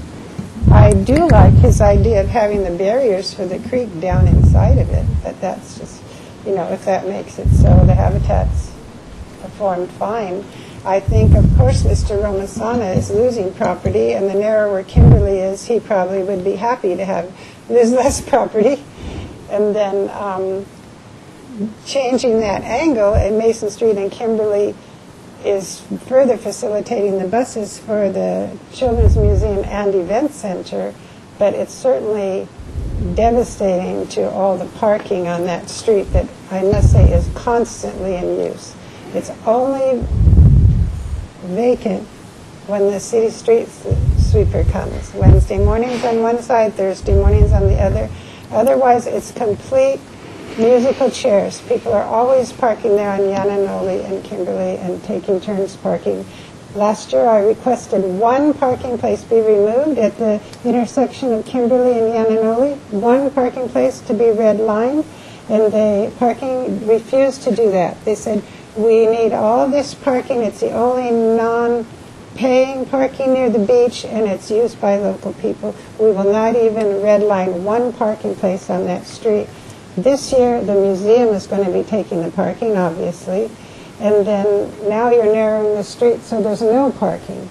So, okay, we'll get some answers to. At least maybe you'll have some concept if you suddenly went home and said, "Oh, the city is taking away parking on my street and making it narrower because we don't have any accidents on our street, so we're not considering those aspects." Okay, so thank you. Very much. So, just to clarify. Because it wasn't mentioned whether or not. Oh, I meant with staff. Oh, okay. Yeah, just to clarify, whether it stay two-way as is proposed or go to one-way, would parking be removed, or there's still parking and there'd just be one traffic lane? Chair Blackerby, the proposed project is two-way. Right. The HLC and the Creeks Advisory Committee is advocating for one-way, and primarily they're advocating that so that they would have more habitat expansion for the creek, right. And one-way would assure the narrowest bridge. As I tried to explain, that a see-through bridge rail would accommodate the same narrow bridge that the HLC and the Creeks Advisory Committee. So I'm actively pursuing that, with the goal of achieving that, but we do have to confirm there are elevations and there is criteria that we would need to be evaluated in our final design. So staff is honestly trying to accommodate the desires of the narrowest bridge feasible. We just need to ensure that it does meet the standards so that a professional engineer can sign it and it can get approved through the system. So that is the one-way versus two-way issue. Now, with regards to parking, there's no parking on the existing bridge now. On the I don't mean on the bridge. I mean on Kimberly. Okay. There wouldn't be parking. What I was getting to is that there is a net loss of parking in the project because the new bridge is going to be wider, and there is the narrowing of Kimberly on this side of, narrowing of Mason Street on this side of Kimberly as a result of the Law and Trotter project. Mm-hmm. Again, this is 38 feet wide. The Law and Trotter project is going to be making these improvements on State Street. They're also going to be making the improvements up until our project. There's a line here where the two projects will meet. So we have currently perpendicular parking here now. What will be in the future is parallel parking on both sides. And so that results in a net loss of parking. But also there will be no parking for this narrowed section of Kimberly in the goal of trying to maximize, again, the creek habitat area. So, again, the existing Kimberly width is 31 foot 8 inches, I believe. And by narrowing it to either 26 or 20 feet here, that would result in no parking on both sides of the street. Currently, there's a driveway and there's no parking in portions of this as it exists now. And the bigger effect would be on this side of the street where there would be no parking as a result of the narrowed street, because the lane widths that we're recommending are only for through traveling vehicles. So how many spots? I mean, I don't care about Mason because that's going to happen no matter what. Kimberly, I'm guessing 5 or 6. Yeah, it looks about 5 or 6 spaces on Kimberly on the creek side. And just to clarify, too, at the Children's Museum, the buses will not be parked there all day long. They just drop off and leave and go someplace else. And But I mean, there has to be, I'm assuming there'd be like a special bus curb space. There'd be a white curb and most likely in front of the Children's Museum, so there's place for the buses. But only buses can park there, or cars can park there the rest of the buses will day? be able to park there. So it doesn't matter if they're there But they're not sometime going to during be the day. protruding out in the roadway all day long. Right. The other thing in terms of the process we've taken, when we've taken a look at a one-way street, we try and get a feel for the neighborhood, everybody who might be impacted by that. We have not done that with regards to Kimberly. If there's something that this committee wants us to recommend to council that we pursue, then we would want to canvass the neighborhood and see how they feel. Because, people are touchy about parking, and they're also touchy about how they get to their either home or the place of business. So this would have a definite impact not only on Kimberly, but not only Anthropologie Street. So the committee is aware that we have not done any outreach to the neighborhood regards to one-way of Kimberly. Right, okay. We've already finished public comment, but a couple questions. I mean, I'm sure a lot of people have questions. If you don't mind, I've got a few. We good? Okay. I'm going for it. I won't defer. What I'm wondering, I really appreciate everything being put in the context for pedestrian master plan and circulation element. I know that other committees like to dabble in transportation planning, so I appreciate that it's being brought to us. I think one of my questions is with regards to both completing sidewalk, breaks in the sidewalk, and then to narrowing sidewalks. Has this been brought before the Access Advisory Committee, or is that going to happen? Madam Chair, we weren't planning on it because we've had some indication from our attorney's office that if we don't do this as part of this project, we would be in violation of the American Disabilities Act. So staff, I believe that it's a necessity to do that, to fill in that gap of the sidewalk. That's my understanding, and we would have to confirm that. We have to confirm it. This section is on our infill list as a priority. I recall when I first came to the city back in 2001, having a conversation about when we're doing a public works project and we're touching the pedestrian way of travel, then you must bring it up into compliance with the Americans with Disability Act. And my concern is if we don't put this last link in, especially when you have businesses at the other end of Kimberly, and there's a sidewalk you're leading a disabled person to a dead end. There's no way for them to cross the street, so they have to go back. When you get to the other end, there's not a sidewalk on the other side of the street. Right. Sorry, I wasn't clear. If I'm not clear, obviously we should fill in sidewalk everywhere we don't have sidewalk. Right. What I'm wondering is narrowing sidewalks, and I mentioned the Access Advisory Committee, making sure that that's cool. That a 6-foot sidewalk is, fine. I mean, because obviously they're wider now. Obviously, we want to there's a minimum increase pedestrian access. There's under the ADA, there's a minimum width of sidewalk that we can have that makes it wheelchair accessible. Right. A 5 or 6 foot sidewalk exceeds that. We're looking at our pedestrian master plan where we call for a 6 foot sidewalk in this area. We would like to see a wider sidewalk so we can have tree wells, but transportation staff would settle for a 6-foot sidewalk. When we get down to 5-foot sidewalk, that's getting a little narrow. Yeah. And a 4-foot sidewalk, if anybody's walked on a 4-foot sidewalk, we have some around this building here, and it's really inadequate for 2 people comfortably walking on a sidewalk. Right. Okay. And then I guess what I'm wondering is what the HLC is dealing with of the current bridge. I mean, the way that looks, I'm assuming that's not. I mean, I guess history is what it is, but would they want something that looks like that, which is kind of hideous? I have a photo of the current bridge right, there. so that's. When I talked to the HLC chair about the existing, aesthetics plus the historical component, which there's their purview, and then I showed him this style, there's some similarities. And we're going to explore to see if this style in the same height, 42 inches is the height that we would need to have for this bridge rail height for pedestrian safety. But if this could be made to look like wood, perhaps, and then you would have a similarity. Obviously, the gaps are too large for the new standards. Right. Up to 32 inches, we can't have wider than a 4-inch gap. Right, like that's not crash rated, right? It's not crash rated at all. Yeah, so there's a couple different sets of criteria that must be met, and so we're being challenged, but we found that this style is crash rated. And it would need to have 4-inch gaps only be to a height of 32 inches, and then it can increase. As you see, there's a little more of a gap on the top. And so this style, we are hoping, can meet the sight distance criteria. If it does, we get down to the minimum bridge width that we can get approved.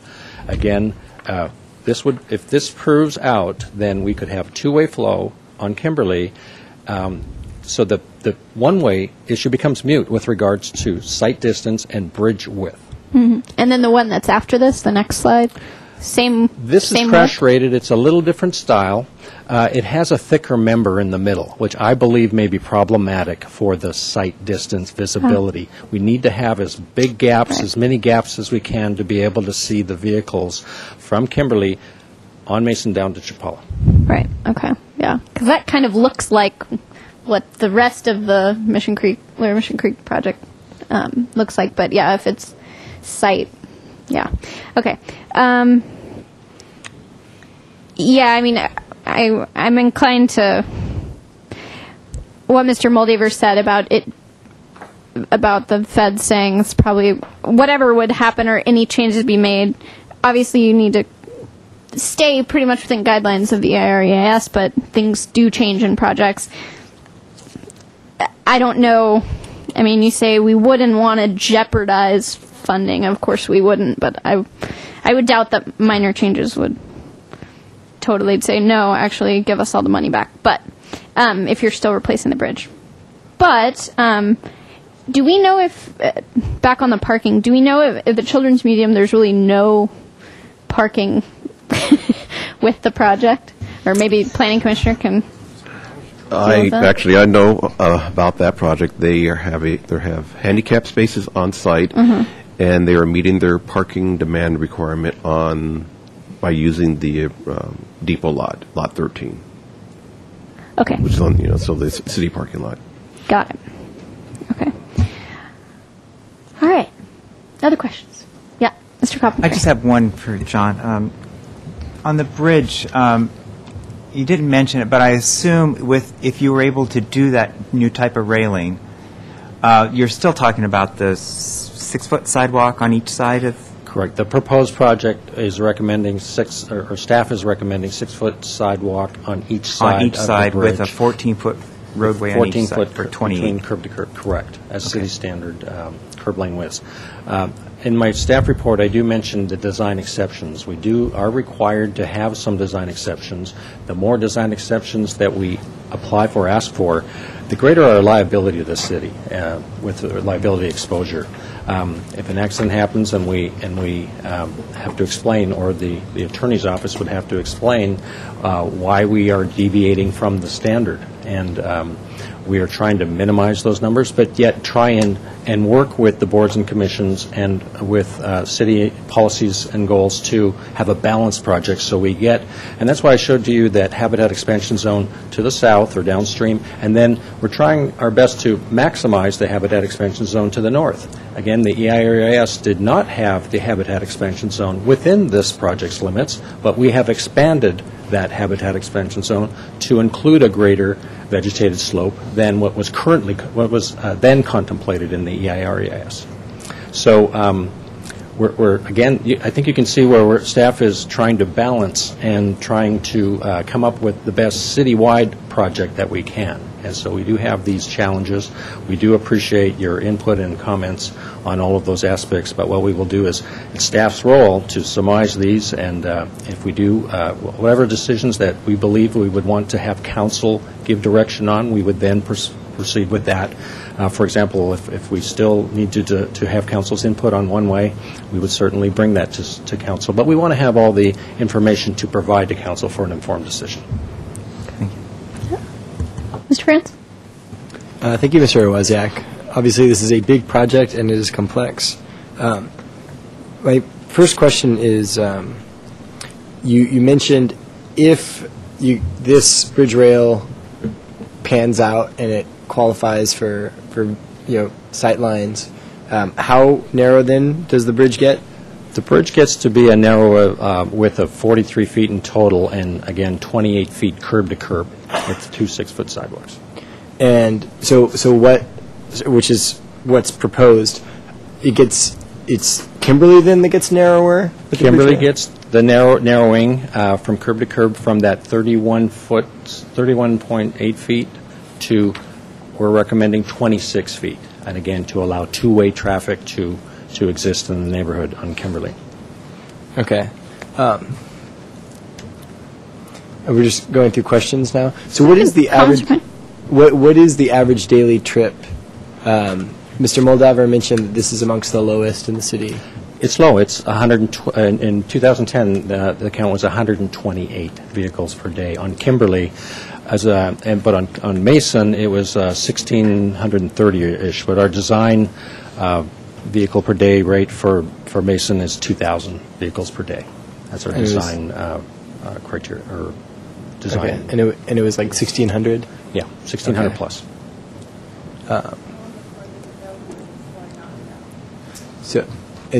So to be clear, has there yet been a decision, like an official statement or policy statement come out from the attorney's office about compliance with ADA regarding the parking lot, or is that like staff's initial take on the situation?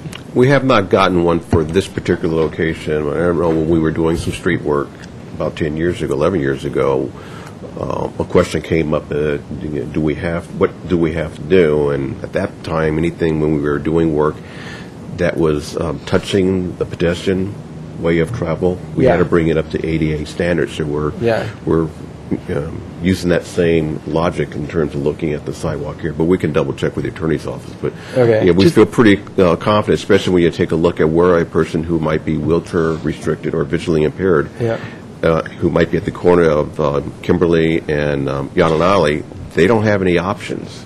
I understand that. I guess my question is, if HLC and CAC have made that as a recommendation, I would request that information be very clear. So if City Council were to ask, is it an ADA requirement? It's not like it's just yes or no. I mean, obviously that just makes it easier. Yeah, we certainly can do that.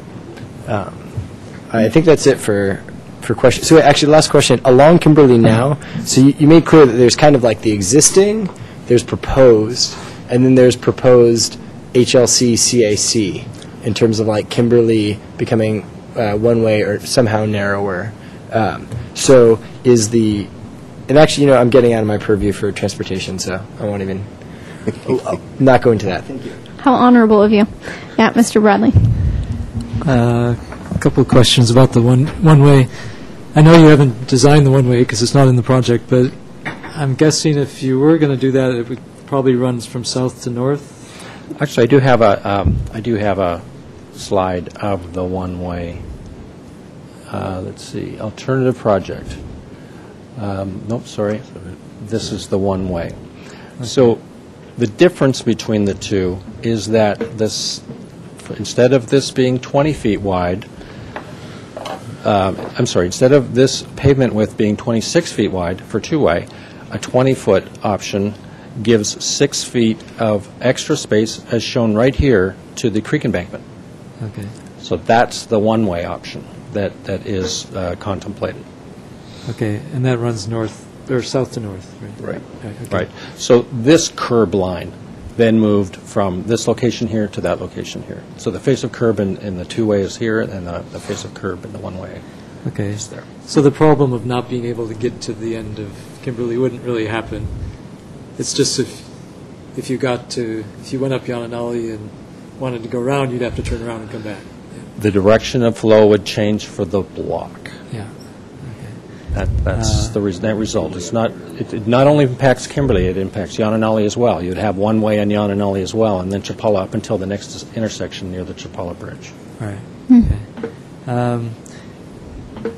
So the difference, the one-way option, I guess, as Mr. Moldaver explained it, is it's not just the bridge width, it's also the width of this, of Kimberly Correct. Street, which allows more, Greenery, yes. more Creek bank. creek bank. There, Correct. right. And just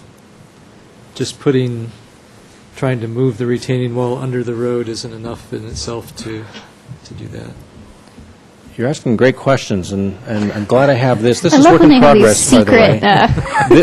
secret, This is what, we're still working on this design, so it's not refined, but here is where we are headed with the two-way option, or the one-way, where the retaining wall would be adjacent to the sidewalk, but it would be of minimal height. It actually would be screened by the vegetation. So here we would have we would have some emergent wetland, then we would have a 2-to-1 slope with vegetated slope, and then we would have the retaining wall. Instead of, in a prior version, we had it here, and that raised some red flags for the boards and commissions, and we have worked with them and come up with an option to put the retaining wall back in this vicinity, which would give the creek area some more vibrant expansion and habitat. So with this option, which is our current option, we believe that we are striving to meet the goals of the Creeks Advisory Committee and the HLC with regards to maximizing this vegetated slope and minimizing the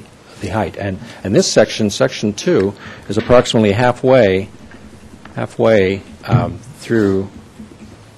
I'll show you where that Section 2 is about right through here, right through the center of that area. So from everywhere north, that wall will diminish and go away. So what we're talking about is that Section 2 is getting, the height of the wall would be exposed more because this width gets narrower, plus the height difference between the road and the creek is, again, 14 feet, requiring a necessity for a retaining wall. We're just trying to minimize it and to conceal it or to have vegetation in front of it such that it be visually minimized. So I believe the staff is doing our best efforts to try and balance the project with the competing needs.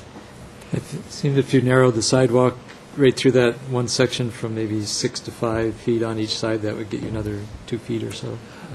For every 2 feet that this horizontal measurement is safe, the creek benefits 1 foot vertically in side slope because it's a 2-to-1 slope. Okay. So there is that yin and yang for that space. Okay. Just one last question. So if HLC doesn't approve do they have the power to stop the project altogether? HLC approval is needed, is required. They are an approving authority, and so we seek to work with them to get their approval. Mm-hmm. And if we are unable to get their approval, we would need to go to the City Council to get direction from the City Council because staff is doing what we believe is in the best interest of the city, and if whatever council direction we get, we would certainly follow. But our staff job is to balance the priorities and bring a proposed project forward, which we are doing at present. So they could not stop the project, but we would hope that we could work with them. But if they deny, then we would have to go to City Council for. Yeah, 'cause it seems like there's a risk of delay either way you go here. Right. So, okay. Okay. Other questions down here? Ms. Horn? I do have a couple questions. In looking at how the bridge narrows at the road, is wider on both sides, what would happen if there was a bicycle going down that road and there was space on the side, the shoulder, but then what would happen when they get to the bridge? Chair Blackerby, Committee Member Horn, the travelway width and the shoulder width are important in answering that question. So as Mr. Bailey mentioned in the last presentation, that 14-foot width for each half of the road is comprised of a 11-foot vehicle and a 3-foot shoulder. Mm-hmm. And so that 14 generally, just as it does in the prior project, would be the same scenario here in this project, where vehicles and bicycles share the road, and we believe, staff believes that the 14 feet can accommodate a vehicle and a cyclist, actually 2 vehicles and 2 cyclists across the road width. Okay, and then, thank you. And then under the bridge, it looks like, with the channel for the water and then the wetland habitat expansion there is so much wider than the bridge. And so what happens at the bridge to those habitat areas? Are they just completely cut off? And the channel of water, like for flood, is there enough width there for the water to come through? Or are there walls on each side where it ends? Let me see if you can help me understand your question. But first I'll let you know that on this side we've got vertical walls. So this is a vertical wall that remains unchanged in the new design. That's the existing condition.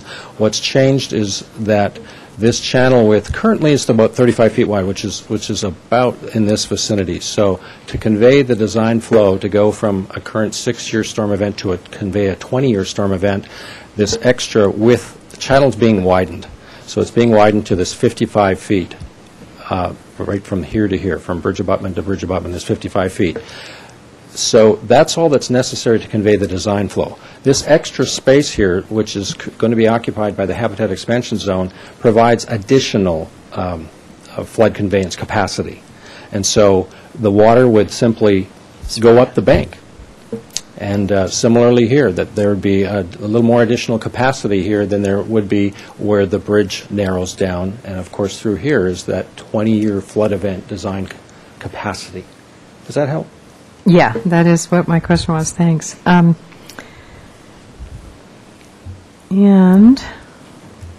is there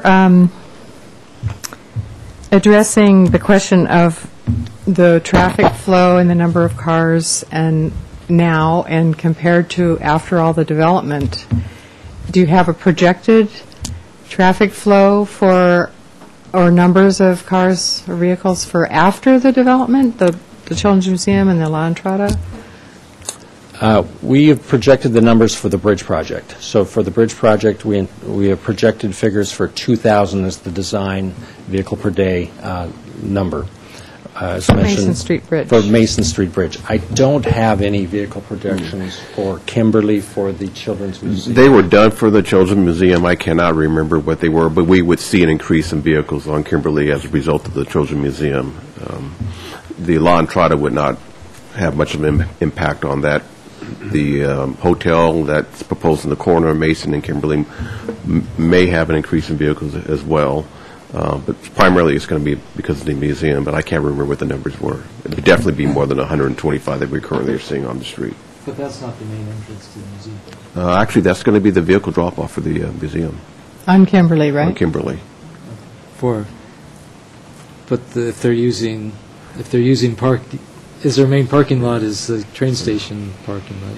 So that's primarily where we're going to be. A lot of the people are going to be traveling there by bus. It hasn't been fully designed yet. I haven't seen any design, but the vehicle, the pedestrian drop-off for people traveling by car is on Kimberly Avenue. Okay. So I have a feeling that their main interest is going to be on Kimberly as well. And a question, this might be outside of my purview, but it's a burning question, and that is, in the property acquisitions you were talking about, have any of the property owners been contacted about that possibility?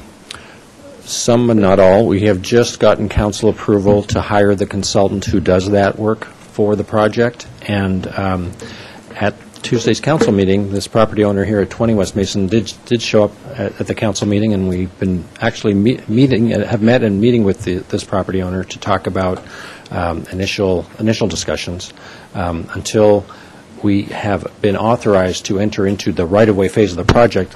We are prohibited from having detailed discussions regarding property acquisition. It's part of the process and the funding regulations. And so we have also been working closely with Mr. Romasanta on his project as we want to find viable solutions to both projects. And so my discussions with him this week was that he is we have a 20-foot take at this point. See this right-of-way line? It would, this distance here between the existing property line and the future property line would be a 20-foot. And he acknowledged that 20 feet is the maximum that he would be wanting us to do, but he acknowledged that if we could accommodate the two-way with only the 20-foot take, that he wouldn't object. Okay, thank you. That's very, very helpful. And the last thing is just, I guess it's more a comment, which, I mean, I don't think probably this can be, I don't know if this can be a motion or not, but just what you mentioned, Browning, about outreach to the neighborhood. And, I mean, it sounds like there was no noticing yet to the neighborhood about these plans, and I'm just hoping that there will be a way for the neighborhood to comment, and that's my hope. And I think it's really important. Chair Blackerby, we do have public noticing for all the public meetings, including this one. So we did have the public meetings, but I think what I'm hearing is that we need to do additional outreach. And we will certainly do that as part of this project, and we plan to do that. And especially if there's a desire to pursue a one-way of Kimberly, that's going to be even more important that we do outreach on that one, because that's going to impact a lot of people. Because when we talked about this earlier, like something that we don't really want to propose unless there's support from the neighborhood. So. Thank you. Mr. Shaver? I have no questions. Ready for comments? Yeah, go for it. Okay. Well, I'm glad which kind of reminds me again why I don't run for city council. They have to balance all these things, and we just have to look at one book. So that's why we're here instead of elsewhere. And I think also next time I join a transportation committee, it's going to be a city that doesn't have any buildings in it, so we can just start from the ground up, do it right the first time, whatever that means. It's hard looking at these plans and thinking about something being on the east side of Kimberly, because there hasn't been a lot there for so long. So my initial thoughts were, well, let's just close Kimberly and make that a nice little pedestrian kind of passageway through there, and maybe a creek education center and things like that, and kind of, oh yeah, that's right, this goes something's, okay. So forget that idea. But looking at the options here, I think I agree that sidewalks versus no sidewalks, that's an easy call. We need sidewalks there. I think that, as Mr. Bradley said, we can squeeze them down a little bit to 5 feet rather than 6 feet, but I think the sidewalks need to be there. And the other question I had was, I think,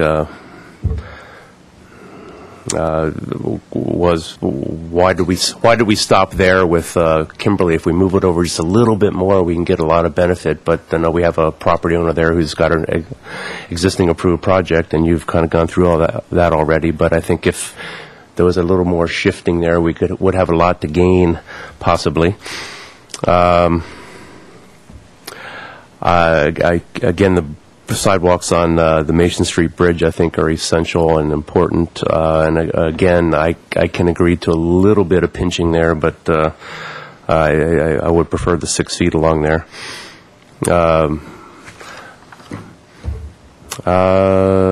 And I encourage you to continue with the see-through option, as it seems like improves a lot of those balancing issues, help out there. And I'm not prepared to make a recommendation one way or the other on the one-way street, but I don't see any reason with the current flow of traffic and the way things flow through that neighborhood why we couldn't explore that. Other comments on this side? No? Yeah? I mean, don't force it. Mr. Coffin-Gray? First of all, I want to thank you for a very detailed presentation. I mean, this is a very complicated issue. I know it involves the Coastal Commission, we have HLC, Historic, and Creeks. We're just here to talk about transportation. I mean, I could go off into all kinds of areas, but it's all about transportation tonight. And I guess my big thing is our mission as a committee is about the circulation element. And you know, the pedestrian master plan many hours were used to produce that document. And I think it's very important that we uphold what previous people have done in the past for the city and have standards that we meet. So, I think the city has worked really hard to get a project that conforms with our circulation element and try to meet the needs of the other committees in the city as far as the creeks and HLC. So to me, it's a no-brainer about we definitely need the sidewalks for the connectivity in the neighborhood. 6 feet, I think, is the right way to go, and that's what's mentioned in the pedestrian master plan. I'm a little concerned about the loss of parking, but, again, we're looking at a creek that needs lots of help, and so unfortunately, there's going to be some loss of parking to be able to help with the health of the creek. The main part of this project, of course, is the bridge that we're talking about. And I think the city's done a very good job at looking at making sure the width is the right width, 14 for each lane. I'm glad to hear the sidewalk would be 6. With all the projects that are going to be happening in this area, I'm sure the traffic on Mason Street will be increased over the years in the future. And hopefully with all the hotel and visitor type amenities that are going on in that area, hopefully a lot of the people will be walking those areas and not getting their car and driving. So definitely I think having a nice sidewalk on each side is very important. The railing issue, I think, is a very intriguing. That can help narrow that bridge a little bit to help for sight lines. So I'm definitely in favor of looking into that further. I know it's just an initial phase for that. So I definitely, I could agree going a little bit narrow on the bridge if we can do that see-through railing for the two-way for Kimberly. I'm very, I can just say strongly, I really think the two-way in Kimberly, we shouldn't be messing with traffic flow. And it's been that way for many years. And with all the projects going on, this Children's Museum is something that we really don't know how it's going to impact the neighborhood yet. But I have a feeling that with the business on the north end and a Children's Museum, the idea of changing it to one way, I really think it should be off the table. I really can't see that going forward. But I think the other, so I basically agree with the staff recommendation so far, and I think you've been working really hard to get a project that accommodates with everybody. So I agree with the staff on this one. Mr. France? Thank you so much again for the detailed report. I have to say, there's kind of two vantages on this issue, and that's pretty clear in the difference between the recommendations from HLC and the Creeks Advisory Committee and Public Works and the kind of transportation-minded vision. That obviously TCC represents the circulation element, and we're looking at transportation needs. But in terms of perspectives, one way you can look at this is a new project. This is a flood control project, and this bridge is bigger. And this bridge is bigger in an area where there's really low traffic. And, I totally understand how folks in HLC Creeks Advisory Committee are looking at this as a new project that is impacting the creek. And the discussion of Kimberly, it almost sounds like Kimberly is coming out of nowhere, but Kimberly is coming out of mitigating the impacts of a new project, in a sense. And as a cyclist, I think I actually have a different perspective on the width of Mason. So when we're talking about De La Vina, there are bicyclists who ride on De La Vina, and there's a lot of traffic. When we're talking about the Sycamore Creek Bridge down there by Salinas Street and the roundabout where APS, it's Salinas, right? There's a very subpar and only on one side sidewalk there, but there's also a lot of traffic, right? Probably 10,000 trips a day off of that roundabout. It's significant. As a result, pedestrians are really concerned because the ability to share roadway, to walk on the shoulder, isn't really there when you have high speeds and a lot of traffic. But this is different this is very low. And I mean, as a cyclist, I'd scan back. There's 600 trips a day. 9 times out of 10, I actually take this frequently off of State Street to get out by the harbor, right? And 9 times out of 10, there are no vehicles there. And so I understand, the traffic standards. And this is obviously your challenge. And I absolutely empathize with you because, again, there's 2 totally different perspectives on this. But in terms of the circulation element, I can easily understand why we would defer from standards from other projects in the city where we would always push a certain way because we're talking about higher traffic volumes. This is different. This is creek territory. This bridge, this is a residential bridge, right? And this is not a major thoroughfare. So I'm very sympathetic to the concerns that HLC and that CAC have brought forward. And I would definitely make the point that, and not just the concerns that they've brought forward, I think they have actually brought forward an alternative vantage and detail of the project. And obviously you all are doing your best to reconcile those 2 vantages. But I would make clear, in my view, that we can uphold the circulation element and affirm access for pedestrians, for bicyclists, and of course access for motorists, and also make good trade-offs on what is a new project that does affect a sensitive habitat area. So that are my comments. I mean, just on the creek alone, we're going from like 33.6 to 43 something feet. I mean, it's a jump, and it's not that the purpose of this is for transportation. The purpose of this is flood control, and flood control is already widening it out in terms of the channel. And now we're talking about, and I understand, I mean, next week there's a meeting for the 101 and the overpass in Carpinteria. And, obviously they need to standardize that bridge. This is really similar in a lot of ways, right? But in another way, it's not, because that's, at a commercial district and over the 101, and there is that traffic and the inability to share, but there is the ability to share here. It's a residential street, and I think TCC, HLC, and CAC can accomplish our goals in conjunction in one project. And I would express supportiveness, Public Works staff, in the role that you're doing, which is obviously taking, it's a lot of work, and it's delicate, but I would support, moving as close as we can to the vantage that they've articulated. Yeah, Mr. Bradley.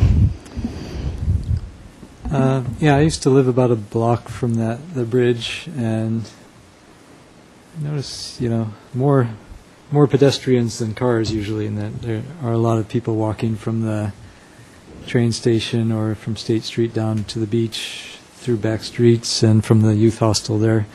I'm not sure how much the Children's Museum and Trotta are going to change things as far as traffic goes, but I think I agree with most of the comments here that staff should try to get as close as possible to what HLC and Creeks Commission want without going to if it's possible to do it without going to the one-way street, that's great, and still meet 90% of what they want. But I'm kind of agnostic on the one-way street. I think in the past it wouldn't have affected traffic flow very much. It might lose a few more parking spaces, but it's not clear how that will work in the future. But it would be interesting to know what the residents think about that option. So that's all I have. Okay. For me, sidewalks are non-negotiable. We must have them, and as I see the ADA, they're non-negotiable if it's a project. Whether there was the ADA or not, it's the right thing to do. So disagree with the other committees on that piece. It seems like the possible see-through railing can work, hopefully, and that wasn't something that was brought to the other committees in a meeting yet, has it been? Not yet. I've discussed it with the chair, and we're scheduled to go on to HLC at June 6th. And that gets you how much footage back, or not? Again, on the see-through rail, the see-through rail scenario would achieve the narrowest bridge that staff can support, 28 feet wide, curb to curb, which requires a design exception. We asked Caltrans what is the narrowest that they believe is approvable without design exception. They said 30 feet. And so we are planning to do a design exception to get to 28 feet. So that's curb to curb, but what's the full width? Full of width, the bridge? 43 feet. 43, but you're proposed, before we knew about the see-through. Okay, so if the see-through wasn't viable and Kimberly was a two-way street, the difference would mean a 32-foot wide curb to curb, or 49, I believe it's 49 and a half, as opposed to 43, because of the sight distance issue. Okay, so that gets you 6 feet more narrow if you're able to get that design exception. 6 and a half, I believe, yes. 6 and a half, great. Okay, so to me that seems like a pretty good compromise. I have to say, sitting before an empty room, it's hard to tell if either, obviously CAC and HLC have had lots of meetings on this. I don't know if those rooms were full. Maybe you can shed some light on that, but I feel uncomfortable saying, yeah, let's change the direction of a street when only one neighbor has shown up, which we appreciate, has shown up. You know, we've done, like, when we changed Brinkerhoff, the room was full, and people said, yes, do this. It was a very clear message from the neighborhood.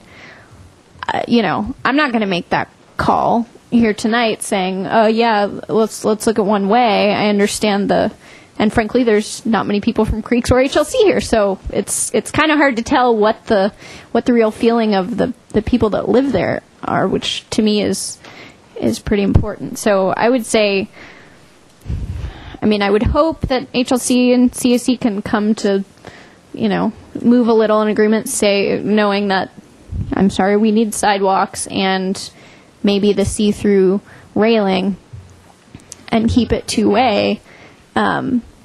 If they just absolutely won't budge or whatever, there'd need to be a lot of outreach to the neighborhood, I would think. So, are there other comments? No? Is there any type of motion? One last question, Mr. Owaziak. So we're asking for the design exception to get 28 feet curb to curb? Get to 28, correct. The minimum standard that we've been told by Caltrans would be 30 foot. And the difference between those two, what we're recommending and what they're recommending, is instead of 14 feet, the standard is actually 15 feet for the travel lane and the shoulder. And we're asking for that exception because Caltrans has a role in this grant. Caltrans must approve our project, and they are the administrative entity on behalf of the federal government, FHWA, that supplies the grant. So we do need their approval on certain aspects of the project, but site distance is one that the city needs to make the findings for. They are fine with whatever our site distance determination is. We have to stand behind it. They don't have, they are not going to be weighing in on that aspect. So, but the transitions require a design exception, just because there is a standard that the roads approaching a bridge are to be the same width as, or the bridge needs to be the same width as the roads approaching. We're not going to be able to achieve that. So we will ask for the design exception. We expect to get that. Caltrans is supporting that design exception. And so also the going from 15 feet or 30-foot wide curb to curb to 28-foot curb to curb, Caltrans would support our design exception request. Okay, that's good to know. And my follow-up question is, if HLC, and what is the width of the bridge that basically HLC and CAC are requesting? Well, the minutes of the HLC request reflected that the the bridge shall be no wider than 30 feet rail to rail. I hope they meant curb to curb, because rail to rail, the existing bridge isn't that narrow. So I suspect they meant for it to be the curb to curb, but we'll clarify that with them when we return. Then Okay. you'd have to make Mason one way. Yeah. Okay. So, is that a motion I see? Well, I don't know if we need a motion. The comment was the item was to review the project and provide comments. Make a recommendation. Recommendation to council on the one-way versus two-way. On all of it, right? Madam Chair, Yeah. two things. I've heard different things from different committee members with regards to sidewalk width. Some said that they could possibly support a 5-foot. Some are saying 6 foot. So I'd like to get a unified committee direction on 5 versus 6 for the project sidewalk widths. And then secondly, we'd like to get the unified committee recommendations for 1 versus 2.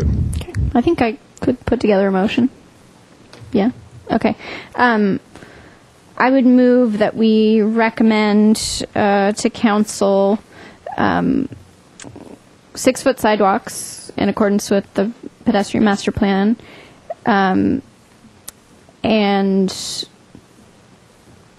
to pursue the see-through railing, and to maintain Kimberly as a two-way street. Yeah, as in the proposed project. I can second that. Discussion? Yes, Mr. Bradley. I don't think, if it will help get a solution and a better creek bed to go down to 5 feet in some areas of Kimberly, I wouldn't have any problem with that myself. So, Okay. I don't, 6 feet is a number. It's in a book, but, we should be willing to negotiate or to compromise some places here. Other discussion? Yep, Madam Chair, I'm not sure that we should take a position on Kimberly as a body if it's not necessary. Okay, well, it's All right. requested, so... Actually, we are requesting you to either, you could do one of two things. Maintain Kimberly as a two-way street, or if you want us to consider what HOC and the Creeks Advisory Committee is suggesting, then then whatever public process that the staff needs to do to get feedback from the community, then you should do it. But, I'm not comfortable going forward with pursuing Kimberly as a two-way street until we've done some outreach to the One-way, you mean? neighborhood, the one-way, without doing some public outreach. These are just our recommendations. These are recommendations. Right? It's And gonna- we can't nix the project Yeah, and- like HLC. And this is not the final recommendation. Ultimately, it's going to be the city council decision, especially with regards to Kimberly. And if if John's not able to reach an agreement with the other two committees, then it's going to be before the city council. We're hoping we don't have to have the council break the tie, basically. But that is the ultimate body that could make that final decision. But we're hoping that we'll be able to bridge that gap, especially with being able to pursue the see-through railing and be able to get the bridge a little bit narrower. Mm-hmm. Chair Anything else, Blackery, Mr. Good? if I could add one more Yeah. thing, too, is that if we will be going to council on this issue, Yeah. no matter what you decide today, and it'll be staff's recommendation that if council would want to entertain the one-way, that it be a part of a separate and parallel project, not part of this bridge project, because this project needs to move forward. It's prudent to do so. It's been about 5 to 6 months of me going back and forth to boards and commissions, and I need to get this project designed and built. And so there have been delays in bridge projects have resulted in project funding being pulled. So it's real. We're going to be impressing upon council the need to move forward sooner than later. So that's just some added information. One more little piece that I forgot to mention that I should have, which is on the Chapala Bridge project, which is in final design, that has gone through the review approvals and is nearing the completion of its design. There was a determination at that time that there would be two-way directional, the width of the bridge was then discussed. and that bridge varies from, it's on the curve, so it varies because of turning movements, and it varies from 33 to 35 feet curb to curb. And it accommodates two-way traffic. So at that stage of that project, there was the determination that at that location, there would be two-way traffic. No, I believe we're moving forward with this design. It's scheduled for construction. We're going out to bid this winter and scheduled for construction next summer. So that I wouldn't consider that as a redesign. Clarification, when you say the Chapala Bridge, are you talking about Yananali and Chapala? Yes. Okay. Yes. Okay. Other discussion on the motion? If we're not making a final determination about the one-way of Kimberly, but would basically be authorizing staff to do what is additional work to do public process in order to present the feasibility of that, that seems to me as a request of the other committees made onto us to request of staff for transportation purposes. I think that consideration is worthwhile. Again, because of the pressure on the creek easement. This is a project that affects the creek that, again, this is secondary. Because of the flood control project, we're talking about more width of the road. And what the folks are trying to do is minimize the impact of a necessary project. And I think we have to respect that.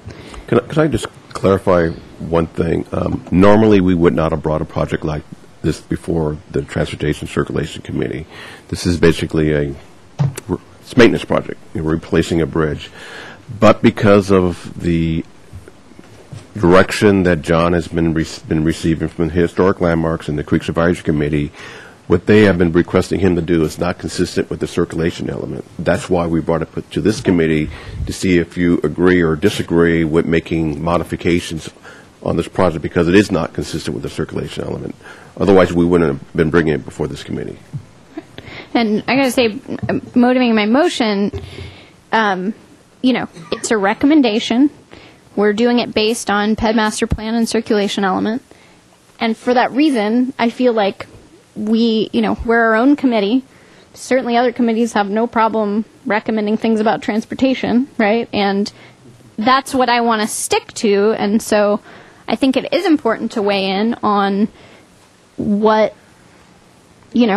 creeks can want what they want for the reasons that, things that have to do with the creek. HLC can make things look pretty or old or whatever they're supposed to look like, pretty and old.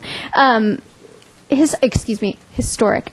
And we're supposed to look at, can pedestrians and cyclists and motorists get through in the best way? So, I mean, you can vote against the motion, but that's, we can kill the motion and move on. That's what my recommendation Madam is. Chair, may I say something to the motion very briefly? I think public comments. Well, it's not public comment, it's to the motion. Well, okay, but you're not a member of the committee, though. That's why I was asking you. What's that? I'll say out of respect to our past chairman, And as a liaison to the other.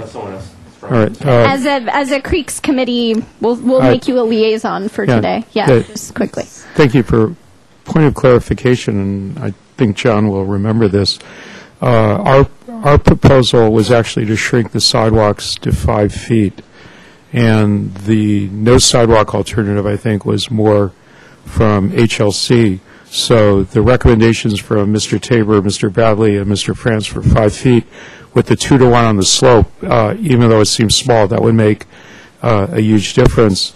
And just for the benefit of the committee and for the audience, as Mr. Tabor knows, I was actually one of the stakeholders who wrote the circulation element. And as a co-founder of COAST, I strongly believe in pedestrian, bicycle, and alternative safe mobility everywhere in the city. We don't make these recommendations to go from 6 to 5 lightly. But on a street like Kimberly or on Mason, where the current traffic is so very light, and the Children's Museum has been coming forward for about 50% longer than the Miramar is being remodeled. And someday I'm sure it will arrive, but we don't know when.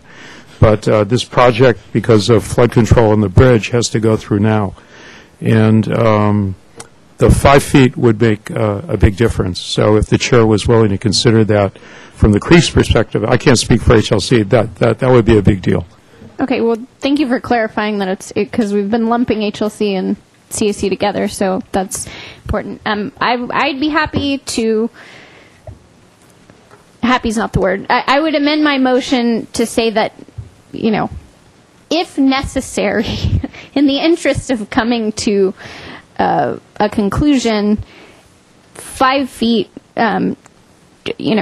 allowing wiggle room down to 5 feet, but that the ideal, of course, for a sidewalk in this area would be 6 feet. So, not that we're immovable on that, and 6 foot would be great, but if this gets us to moving forward with a project in a, reasonable amount of time, then, I'd be comfortable with that. Madam Chair, I would not, withdraw my motion. I mean, I second it on the 6 foot because I feel that we have sidewalks already that are 8 foot, and going down to 5 would not be consistent with the circulation element. So I would not withdraw my motion, my second. How about this? Let's try the motion that we had. We'll put it back at 6, and then we'll go from there to see where we are and maybe move on. And with the understanding, perhaps, that seeing the sense of the body that maybe 5 feet might be doable at some point. But can we close discussion on the motion? And, yeah, Mr. Shaver. I wanted to revisit the two-way versus one-way element of the motion. I think my feeling is that at this point in time right now, as I sit here, I have not heard a couple very important pieces of that, what I would need to have in front of me in order to make a decision, yay or nay, on two-way versus one-way. So I don't know if I could support the motion saying keep it two-way because there may be a very good reason to make it one-way. I don't know. I'm not sure that misrepresents us or not. There's not not much traffic there, and I don't see that going up to 2,000 cars a day. And even we have plenty of streets in town with well over 2,000 cars a day that are one-way. So it could work. It could easily work if we had the engineering in front of us and if we had the proper public outreach in front of us. So I don't know what I'm saying related to the motion, though, except that I'm not really opposed to one way or the other. I'm not really ready to make that call tonight. Okay, Mr. Bradley. Since Mr. Wuziak said it would be a separate project anyway, maybe we could split that into two motions. Or 3. Or 3. There are 3 steps. Why not? Hi. All right. So we're gonna. I mean, I just want to see where we're at. Can we give the, do a favor to the chair? Let's see where we are with this motion, and it might give us a picture of where people are at. All right. So, all those in favor of the motion, say aye. Aye. Aye. Opposed? Opposed? No. Nay. Abstain? Wild card over here. All right. Okay, so motion fails. So let's try this.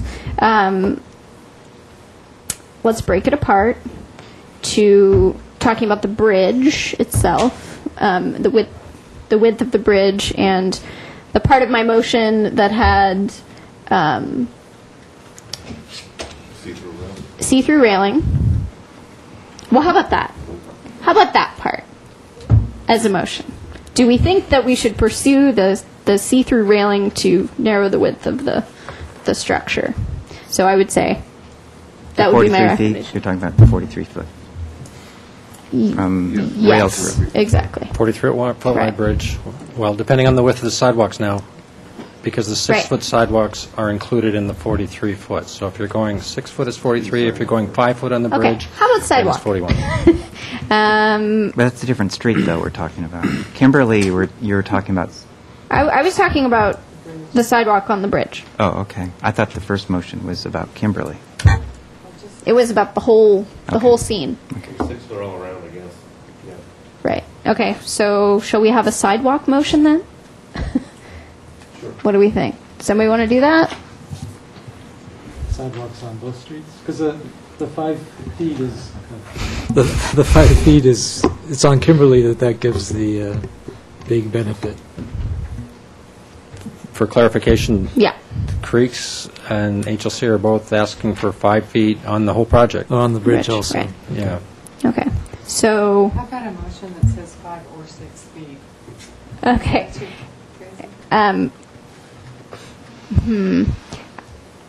I mean, yeah. Okay, so how about we try that we would recommend that the sidewalks in the area be 6 feet.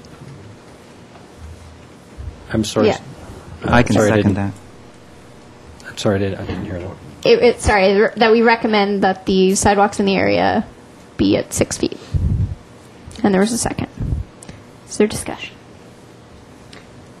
It's just recommendation. So you're basically putting out in the water, instead of the could be 5, but we prefer 6, you're kind of putting out in the water, no, we want to hold to the standard from pedestrian master plan of 6 feet. Giving it a shot. Yeah.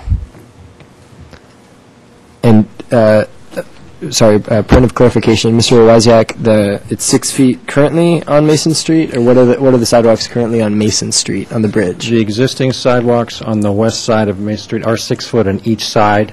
It's 12 feet, on the east side.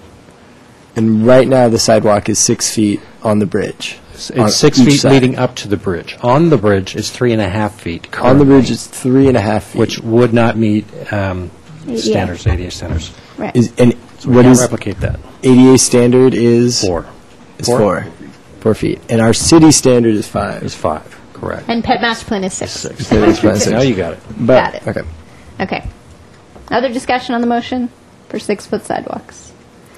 Okay. All those in favor, say aye. Aye. Aye. Opposed? Opposed? Nay? Oh. All right, 3-3. So would someone who killed the motion like to make a different one? I'd make a May I make a suggestion? Maybe give us a latitude Go that for it. on Kimberly, for example, maybe if the committee wants us to consider 5 feet, if that can help John get an agreement with the HLC and Creek Advisory Committee, great. But give us an option maybe on the State Street side of Kimberly, go with a 6-foot sidewalk, and on the Creek side, go with a 5-foot sidewalk. So it gives us some flexibility in that realm. By preference, these staff's preferences are going with a 6-foot sidewalk on both sides of Kimberly, but I think we could compromise a little bit on the Creek side. On Mason Street, because you got a 12-foot and you have a 6-foot, 6-foot makes sense. We could probably live with 5-foot, but again, I think like have the option of 6 and 5. So give us the flexibility to go down to 5 feet if we need, but maintain at least 6 foot on one side of the road and 5 foot on the other side of the road. If that helps the committee.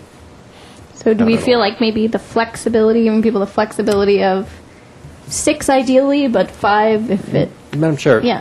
the design engineer will go with what the city wants.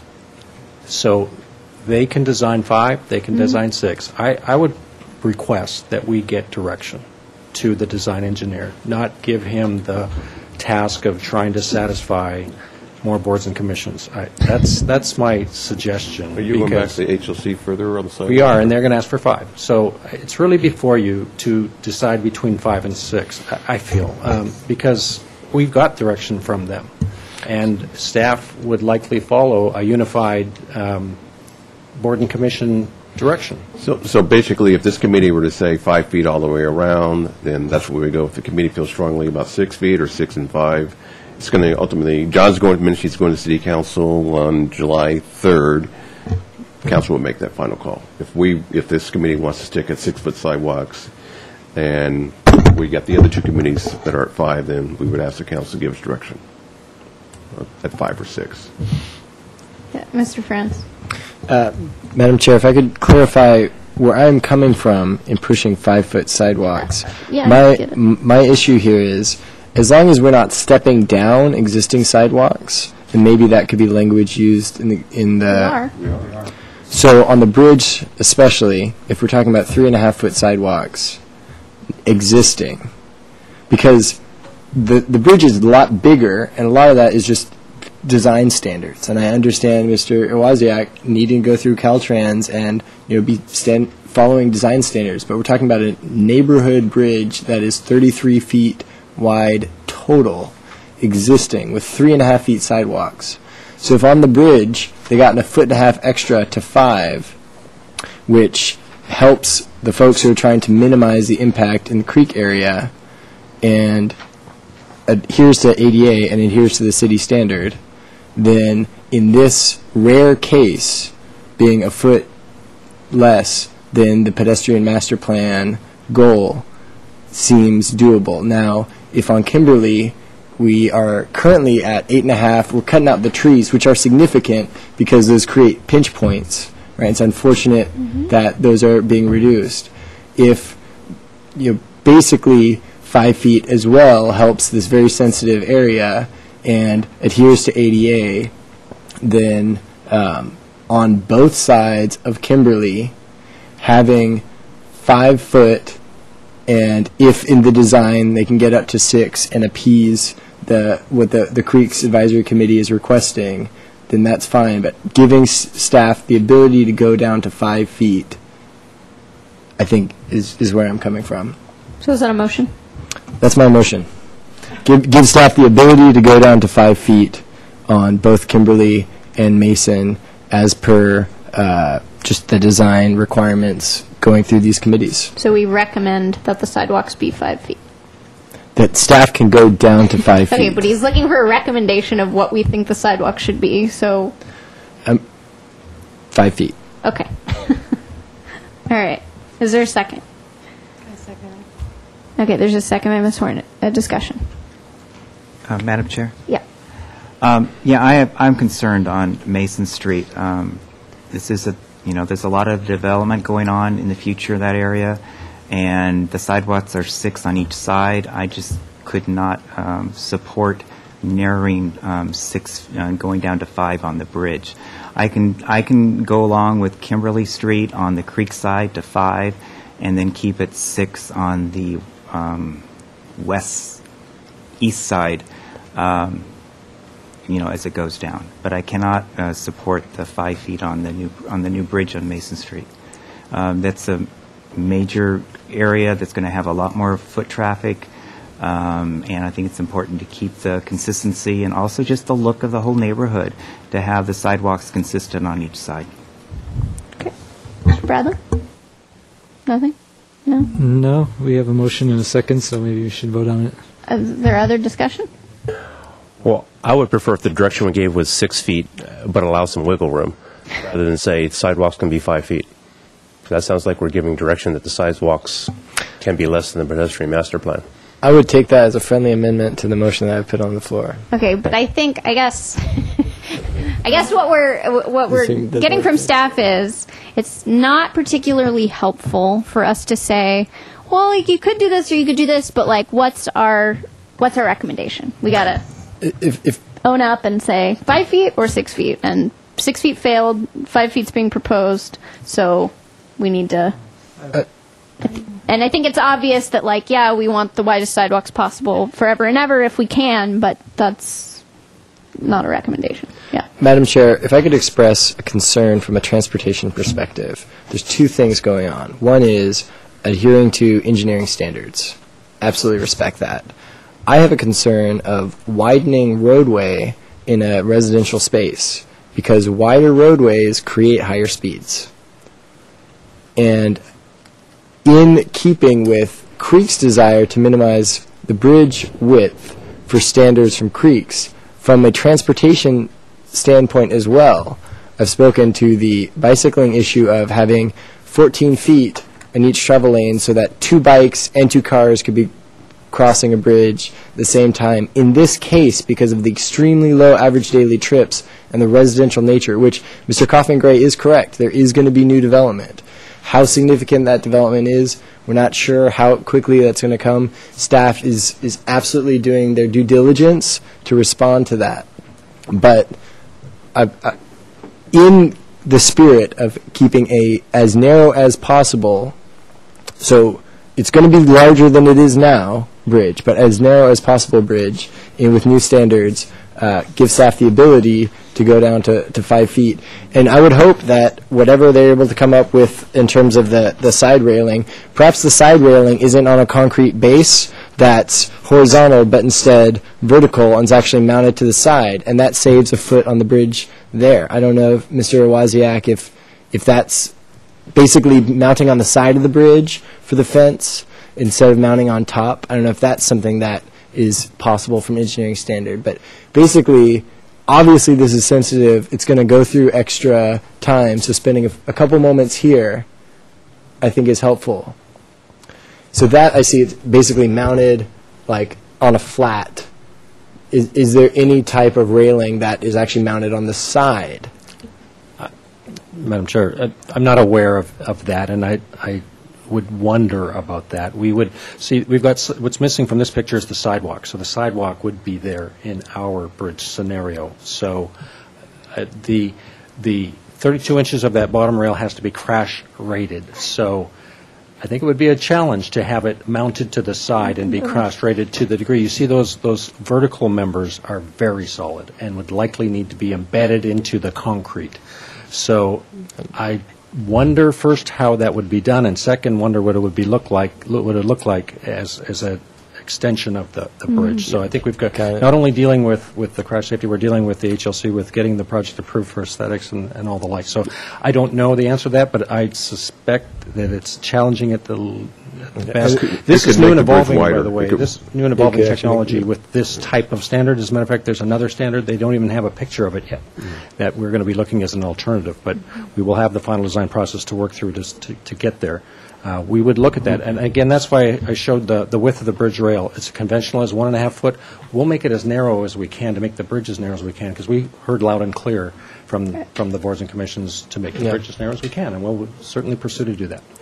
One thing I just remembered, when we were talking about this with staff, is when you have a vertical element like a railing next to a sidewalk, pedestrians aren't going to walk up next to it, so you lose approximately 6 to 12 inches because of that, the shy distances, as you will. So, in effect, if we have a 5 foot, because of the railing of the bridge, it's really going to be 4.5 to 4 foot sidewalk, because a lot of pedestrians aren't going to feel comfortable, and then if we have an increase in traffic, they're going to be moving away from the curb, because this is going to be a curb-face sidewalk.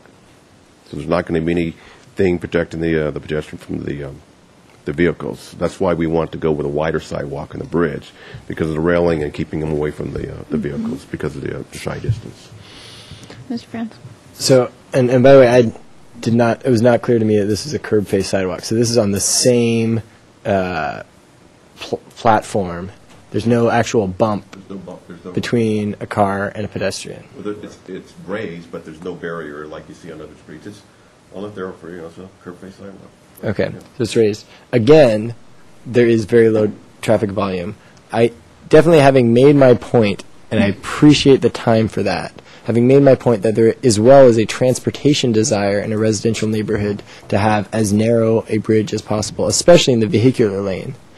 And hearing this regarding, and that I really appreciate that comment, Mr. Allen, because that is something I wasn't taking into consideration. Obviously, with that railing, want to buy a little extra space, and if that's not an engineering option available, then I would actually rescind my motion and appreciate the comment. Yes, if we can go down to 5 on the creek side of Kimberly, and then do 6 feet on the non-creek side of Kimberly and on both sides of Mason Street Bridge. Mr. Coffin-Gray, you've convinced me. Yes, I've said my piece, and that is my renewed motion. Okay, so to clarify, 5 foot sidewalk motion is withdrawn. The new motion is to be very specific, to have 5 foot sidewalk on the creek side of Kimberly, 6 foot sidewalk, thank you, John, 6 foot sidewalk on the State Street side of Kimberly, and then 6 foot sidewalk on both sides of Mason Street Bridge. I'll second that. Okay. Do we need further discussion on this? Fantastic. All those in favor, say aye. Aye. Opposed? No. Abstentions? Okay, so Mr. Bradley, no. Everyone else, aye. Okay. That's one. That's one.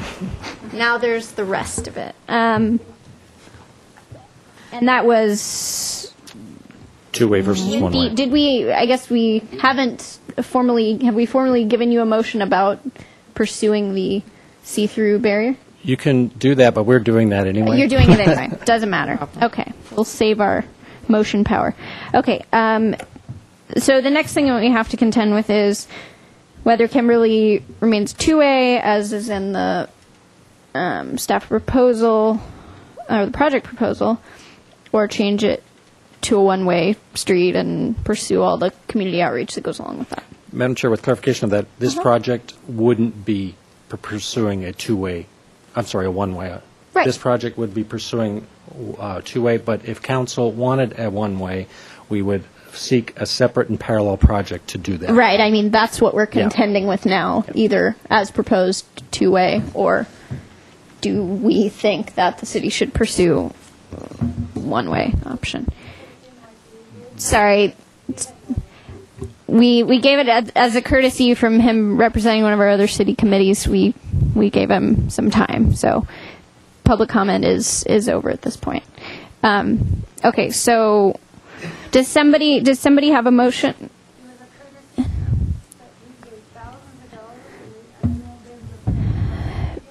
Ma'am, your concerns have been expressed, and I didn't really want to, but we gave courtesy to one of our other advisory committee members as a representative on this issue. So, is there a motion on the Kimberly two-way or one-way? I'll move that we keep Kimberly as it is and as it is in the proposal through staff recommendation. Second Two-way. that. Discussion? Yeah, I have a quick point of clarification. Thank you, Madam Chair. So, Mr. Wozniak, if council directs you to consider Kimberly as a one-way street, in terms of these two projects being taken separately, how is that going to be done? Because isn't there the whole setback issue that would need to be resolved concurrently? The reason staff would be recommending to council that be a separate and parallel project is because of the additional environmental review that would be required for one-way. That one-way is not part of the approved environmental, so that's why we anticipate that to be a one-year plus process, possibly, because of the hoops that would need to be jumped through the city and the federal process. And so our project, we feel, can't afford that duration, as we've had some delay already in trying to do our due diligence and trying to pull together the best project that we feel that we can within the existing approvals. So this would need an amendment to the environmental. So that is, and we would follow council's direction. If council told us to make it part of this project, we certainly would. But staff's recommendation would be that we would keep this project moving forward so we can stay on our schedules, because again, if we lose a year or lose a significant amount of time, the dominoes start falling on the other bridge projects and the other work by the county flood control, and then we get these impacts of projects occurring in the same neighborhood at the same time, and we're trying to avoid those types of things and trying to expedite the work so that it can be done in a planned process that would make least impacts to the neighborhood. Mm-hmm.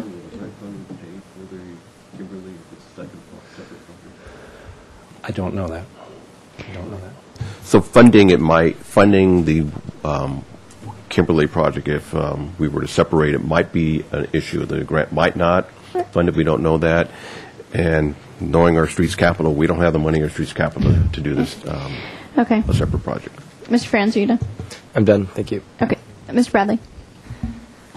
Well, given that we know that the other two committees are going to be recommending a one-way street, and it seems like we should at least add to the motion something about doing some outreach to find out what the community, what the neighborhood feels about it, or thinks about it.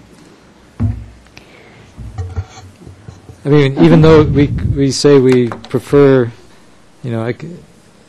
Mr. Kaufman-Gray's proposal is just that we agree with that we as a committee agree with the staff recommendation, but it's not likely to end there. So we should be thinking what else could be done as far as getting the input from the neighborhood.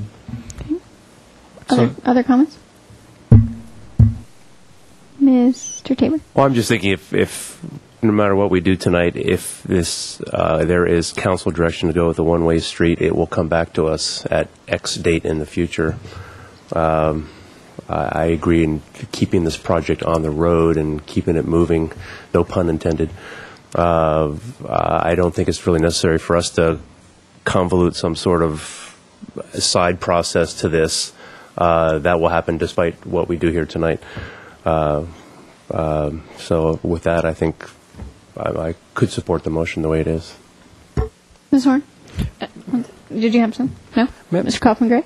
I just want to reiterate, I'm very concerned that if we go with the direction of let's look at a one-way, it might jeopardize the funding for this project, and that's my big concern here. Council's the one that can decide if they think they want to jeopardize a project by looking at the one-way and going through the outreach. But I'm not comfortable. I think this project as proposed is keeping it as two-way, and the funding, the way I understand it, includes the bridge and the work along Kimberly is one total project. So if we start splitting off part of it, that would jeopardize all the funding.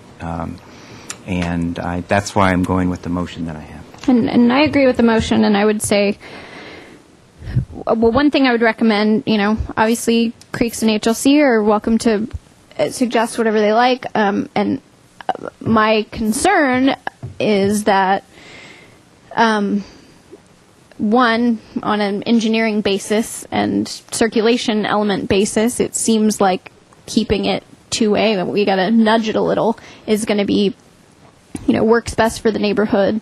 Only heard from one person who lives in the neighborhood, and they want to keep it two-way. What I would recommend moving forward, no matter what the recommendation from this committee is, and the other committees, would be that if you're at home watching and you live in the neighborhood, write a letter, send an email, come out to the meeting and tell people what you think. I mean, don't wait for somebody to knock on your door and ask you how you feel about your street. Like, let us know. I would say reach out to your neighbors and make it be known, so that whether or not, if the council, I think we should leave it to the council that if they want to go down that road and say, well, let's do this whole other public process to see if we might change the direction on Kimberly, then that's on them. But for us to get, direct staff to wade into that whole thing, I think is not really necessary, and the community's not saying it's particularly necessary from what we can say, but it's hard to tell because there's no one here, pretty much. So I agree with the motion, and I would encourage the public to get engaged in this no matter how they feel about it, whether they're a creek lover that wants it one way or they live in the neighborhood and they want it to stay the way it is. So any other comments or discussion on the motion? Nope. All right. So take a vote. All those in favor of the motion, say aye. Aye. Aye. Opposed? Abstain? Abstain. Okay, Mr. France abstains. Everybody else in favor? Is that all you need from us, Mr. Wozniak? Okay. Thank you very much.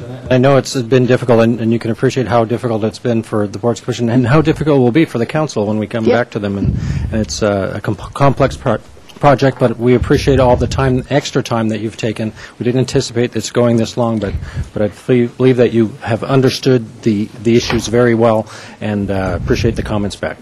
Yeah. Thank you for explaining everything for us, and thank you for those of you who are here and who did stay. We do appreciate it. Few though you may be, we do appreciate you being engaged in the public process. So I think there was, were there any reports from staff or announcements from staff? Just real quick, Monday, council had a special meeting, and they discussed State Route 225 and whether or not the city should continue to pursue taking it over from Caltrans. And on a 5-2 vote, the council directed staff to continue working with Caltrans on the possible taking over the 225 on a parallel track. Derek Bailey will be also looking at what type of pedestrian and vehicle safety improvements he might recommend. Thank you. All right, and looks like we will be having a meeting in July as well. It's looking like it. I need to talk to John because he has another, actually staff has another project he needs to bring forward, see if it's going to be ready or not. If not, we might, we've had, 3 or 4 meetings in a row? We love it. Yeah. Love it. All right, monthly. Fantastic. All right, so motion to adjourn would be in order. So moved. Second. All in favor? Aye. Means adjourn. Great.